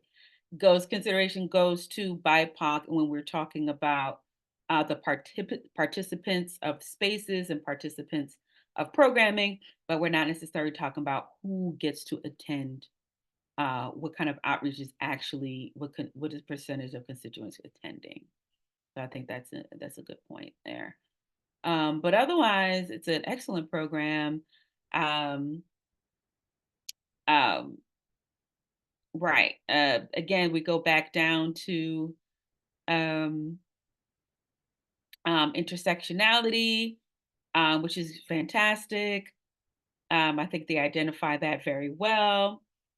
Again, participating in your activities doesn't necessarily mean just the people who are creating the works or who are on the stages or who are behind the scenes, but participants also include audiences and people who are attending, as far as I register that definition. And there's just that could be elucidated a bit more too. But it's a wonderful intersectionality. Proposed activities, and accessibility, I thought was also pretty good. There was one thing about that though. I thought it was great that they had disabilities-based performances to audiences, as opposed to feeling like the only people being considered there are the audience members when it comes to access and accessibility. I thought that was a strong point. And those are my general notes there.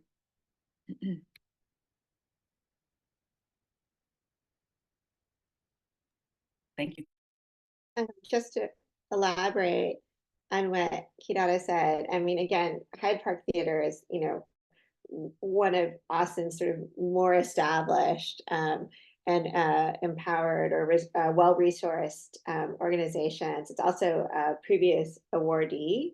So there's a pretty thorough presentation of who they are and what they do, as Kidada says. The thing that I thought was interesting, or something that I wondered about, was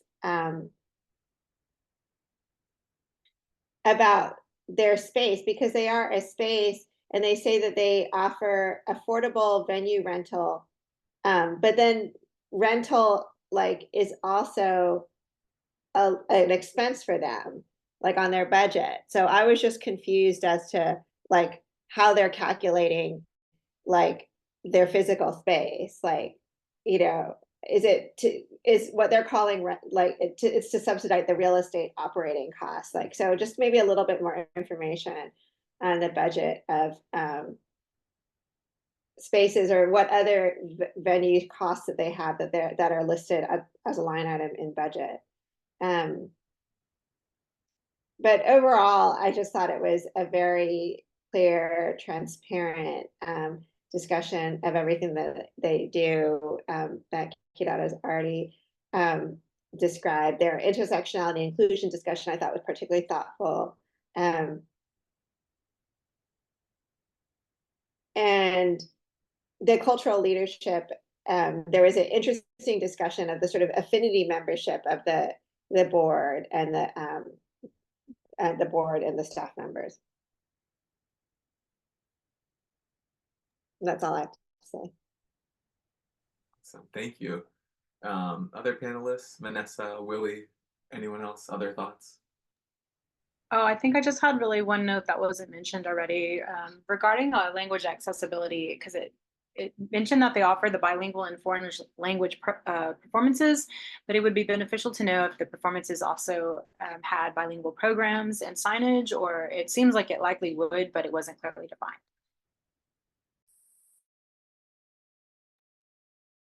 All right, 10 seconds left. Oh, yeah. All right, go ahead and finalize your scores.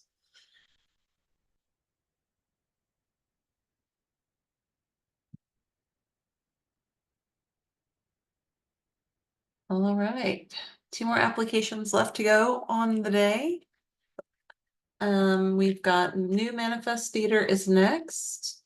Kidada is the primary, Vanessa is the secondary. Vanessa is the secondary. Willie has a conflict of interest, so she has turned off her video and turned off her microphone. We will invite her back once you all have finalized your score for this application. Let me pull it up on my end and then we can get started. Okay.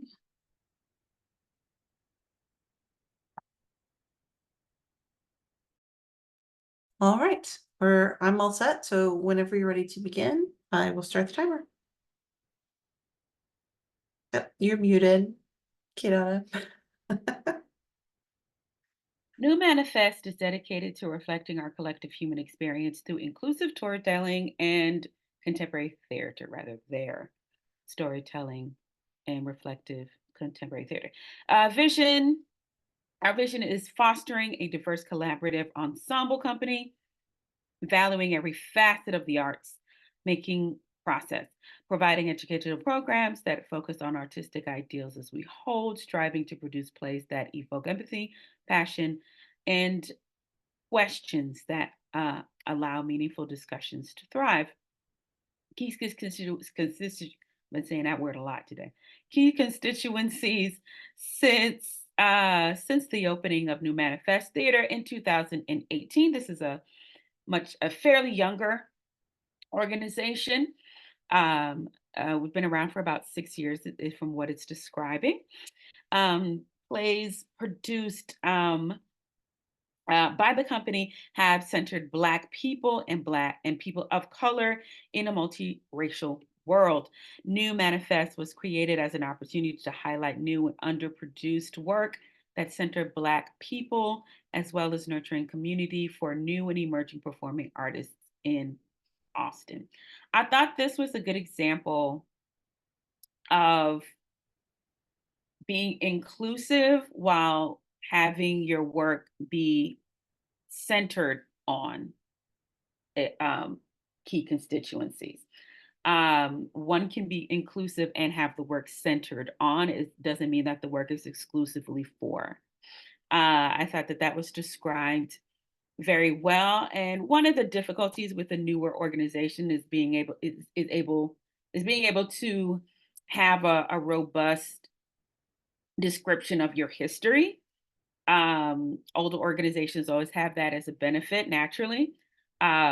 But I think that they still kind of provided a pretty good layout of what they have been able to accomplish in that amount of time, and the different branches that they have in that, and all of it being of service, uh, being of service to the community and to their constituency and vision, which is really great. This was a very strong application in my mind as far as their work for the people, created by the people. That's very inclusive of all people. I think, again, there's some question about presumption when it comes to their board members. It is not explicit what the demographics of their board members are. Um, um, let me just hold. Yeah. I did do some research. I did research on the board members mentioned on all the applications. So I had a sense here, but it's not, if I were to just, that's extra work. If I were just to look at this application, there's no breakdown of who, what percentage of the board represents the constituency and who does and why. So I think that's important to note. Let's see. Yeah, those were my key elements. I thought their collaborations were great. Their partnerships. Again, one of the other drawbacks was a language consideration. They did have language consideration, like Karen was saying on the other. It is kind of concise. It's just, but if I could say there was a plan, I don't know if there's a plan, an explicit plan, although it does mention having professional support in that regard. And that's, I don't want to take up more time. Those are my notes.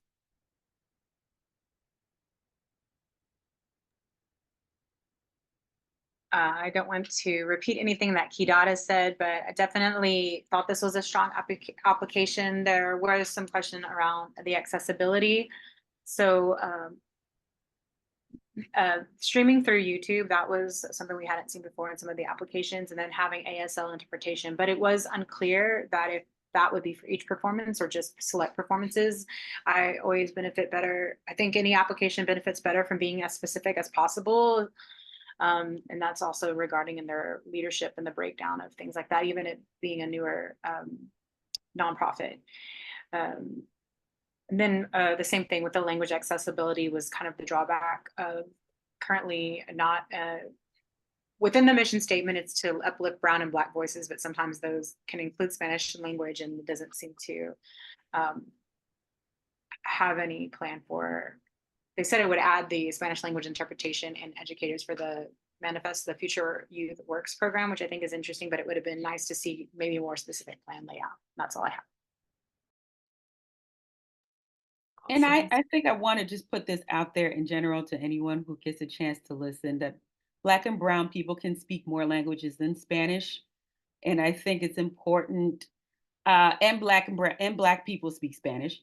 There's Afro-Latin people, but also Black and brown people, languages don't have to be specifically Spanish language in order to be inclusive and considered on the application. That languages across the world of Black and brown people and other languages, quite honestly, can be of consideration. If I'd love to see that in general, more language consideration besides Spanish. Great comment. Other thoughts? Karen, I know you haven't gotten to speak, if you have anything. My only thing is just another version of what Kidada said earlier about sort of not enough information on the cultural leadership. Like they present themselves as an ensemble-based organization, and yet the founder is the only leader who's described in detail. And so to be true to their mission, they should provide more information about the other participating artists and leaders. Thank you. Other thoughts?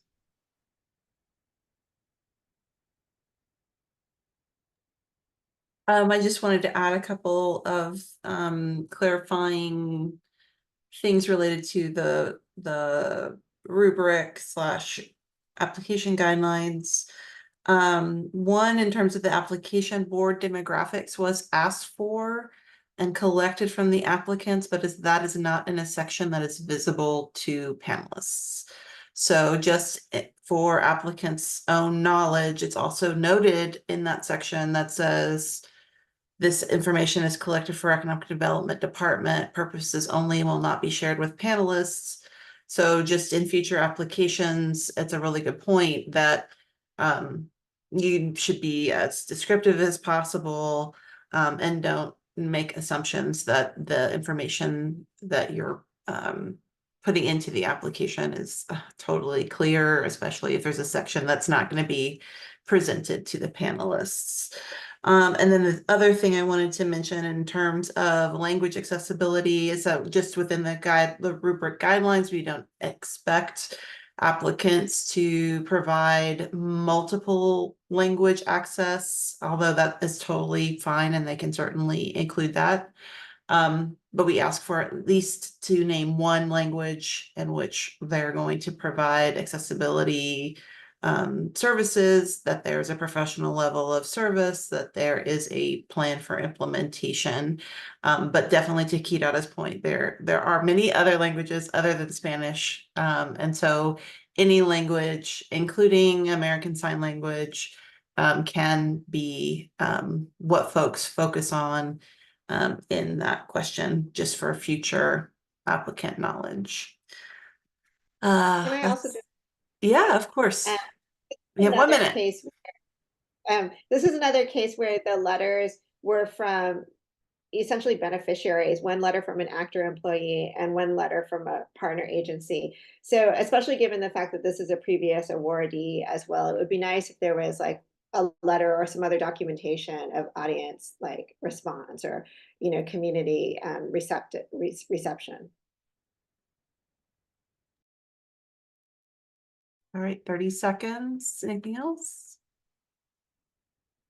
All right, please go ahead and finalize your scores and then give me a head nod, thumbs up, so I know when to invite Willie back.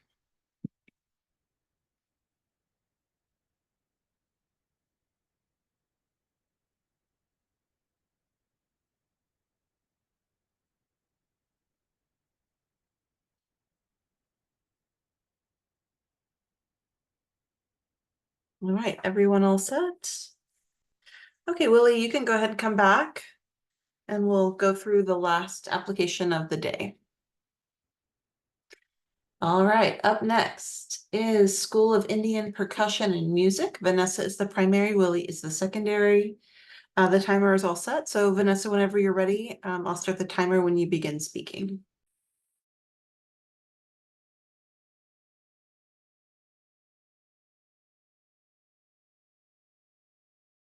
Myself, there we go. So the School of Indian Percussion and Music serves its constituencies, which is comprised of Indian Americans within Austin and Central Texas.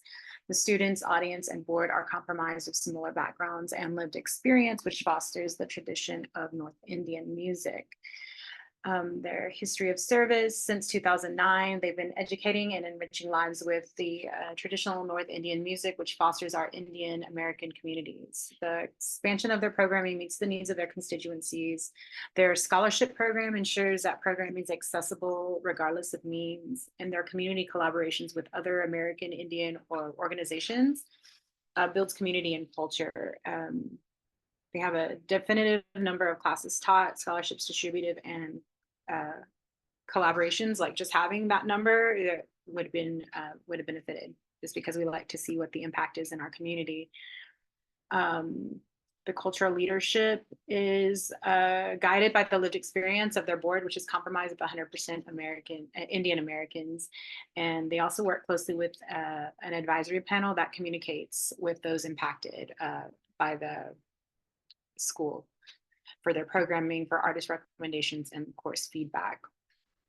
Their all activities proposed meet the needs of their constituencies and preserve North Indian music culture. Their next generation collaboration with 5 Austin Indian music schools educates and preserves the tradition in younger generations, which I thought was really cool. Intersectionality. The school brings intersectionality through its accessibility programs. So they have scholarships, Spanish speaking instruction, and special needs instruction for autism, community engagement, and gender balance. Thought they were very diligent in expressing all of that.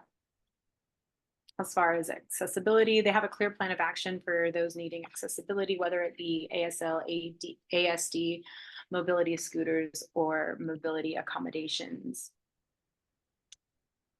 And then they also had a clear plan of action for their Hindi and Bengali speaking constituencies, as well as their Spanish speaking constituencies, utilizing translator services for those performances that have the highest percentages of non-Indian American audience members, which I also thought was cool that they broke that down. Sorry, I had a couple of typos there in my notes. And the marketing. They're diligent in their marketing to expand their awareness beyond their constituencies, and I felt like they detailed the breakdown of how and who they would be marketing towards. I do believe that their budget was clear and transparent on how the funds would be spent if granted. And then my final notes were just that it serves a specific set of constituencies that is growing within our Austin community. The education and enrichment of North Indian music to younger generations preserves these traditions. So that was all I have. In addition to meeting that key constituency, it also addresses that the live music event, the World Music Unleashed, includes individuals or recent immigrants from India, West Africa, that include Ghana, Nigeria, and even Spain. And it speaks to that Black and Indian female artists are represented and contribute to artistic production on all levels. So kept that in mind, and let's see if I put anything else.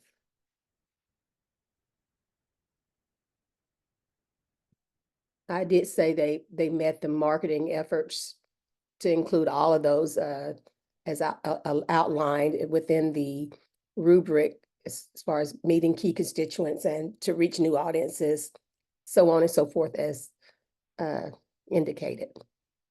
That's it for me. Thank you both. Other thoughts? I personally thought this was a very, very strong application.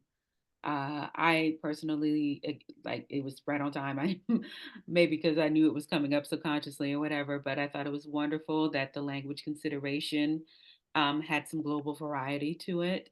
I thought regardless of it being a bit more niche, it was still very inclusive and considerate of the scaffolding of participants in work, people who work for the organization or engage in the organization itself.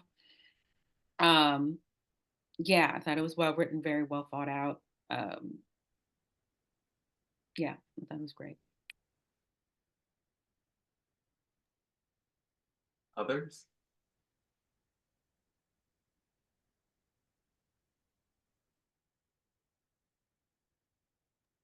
I just really appreciated their recognition of the elderly as a community to serve. And you see this a lot in sort of the music-based ones. And there's kind of like this sort of sense like, to what degree does that audience like actually, you know, are they actually requesting that, you know, rather than like that program is happening because the nursing homes like and the artistic you know, have this sort of synergy going on. But in this case, we know this is a population that has a significant elderly community and that they're trying to keep them active and serving them. And I really thought that was nicely done.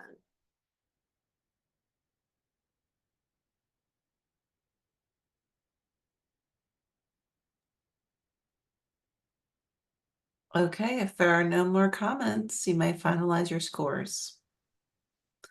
This was our final application to review for today. Thank you so much to our panelists for participating, and to our equity facilitator, and to Maya for being our technical support. Panelist and facilitator, we're going to log out of this session, and then we'll just immediately log back in for a debrief. So we can sort of talk about how it went and get some feedback for future improvement. But overall, thank you all so much. I think this went very well. I'll see you in the debrief.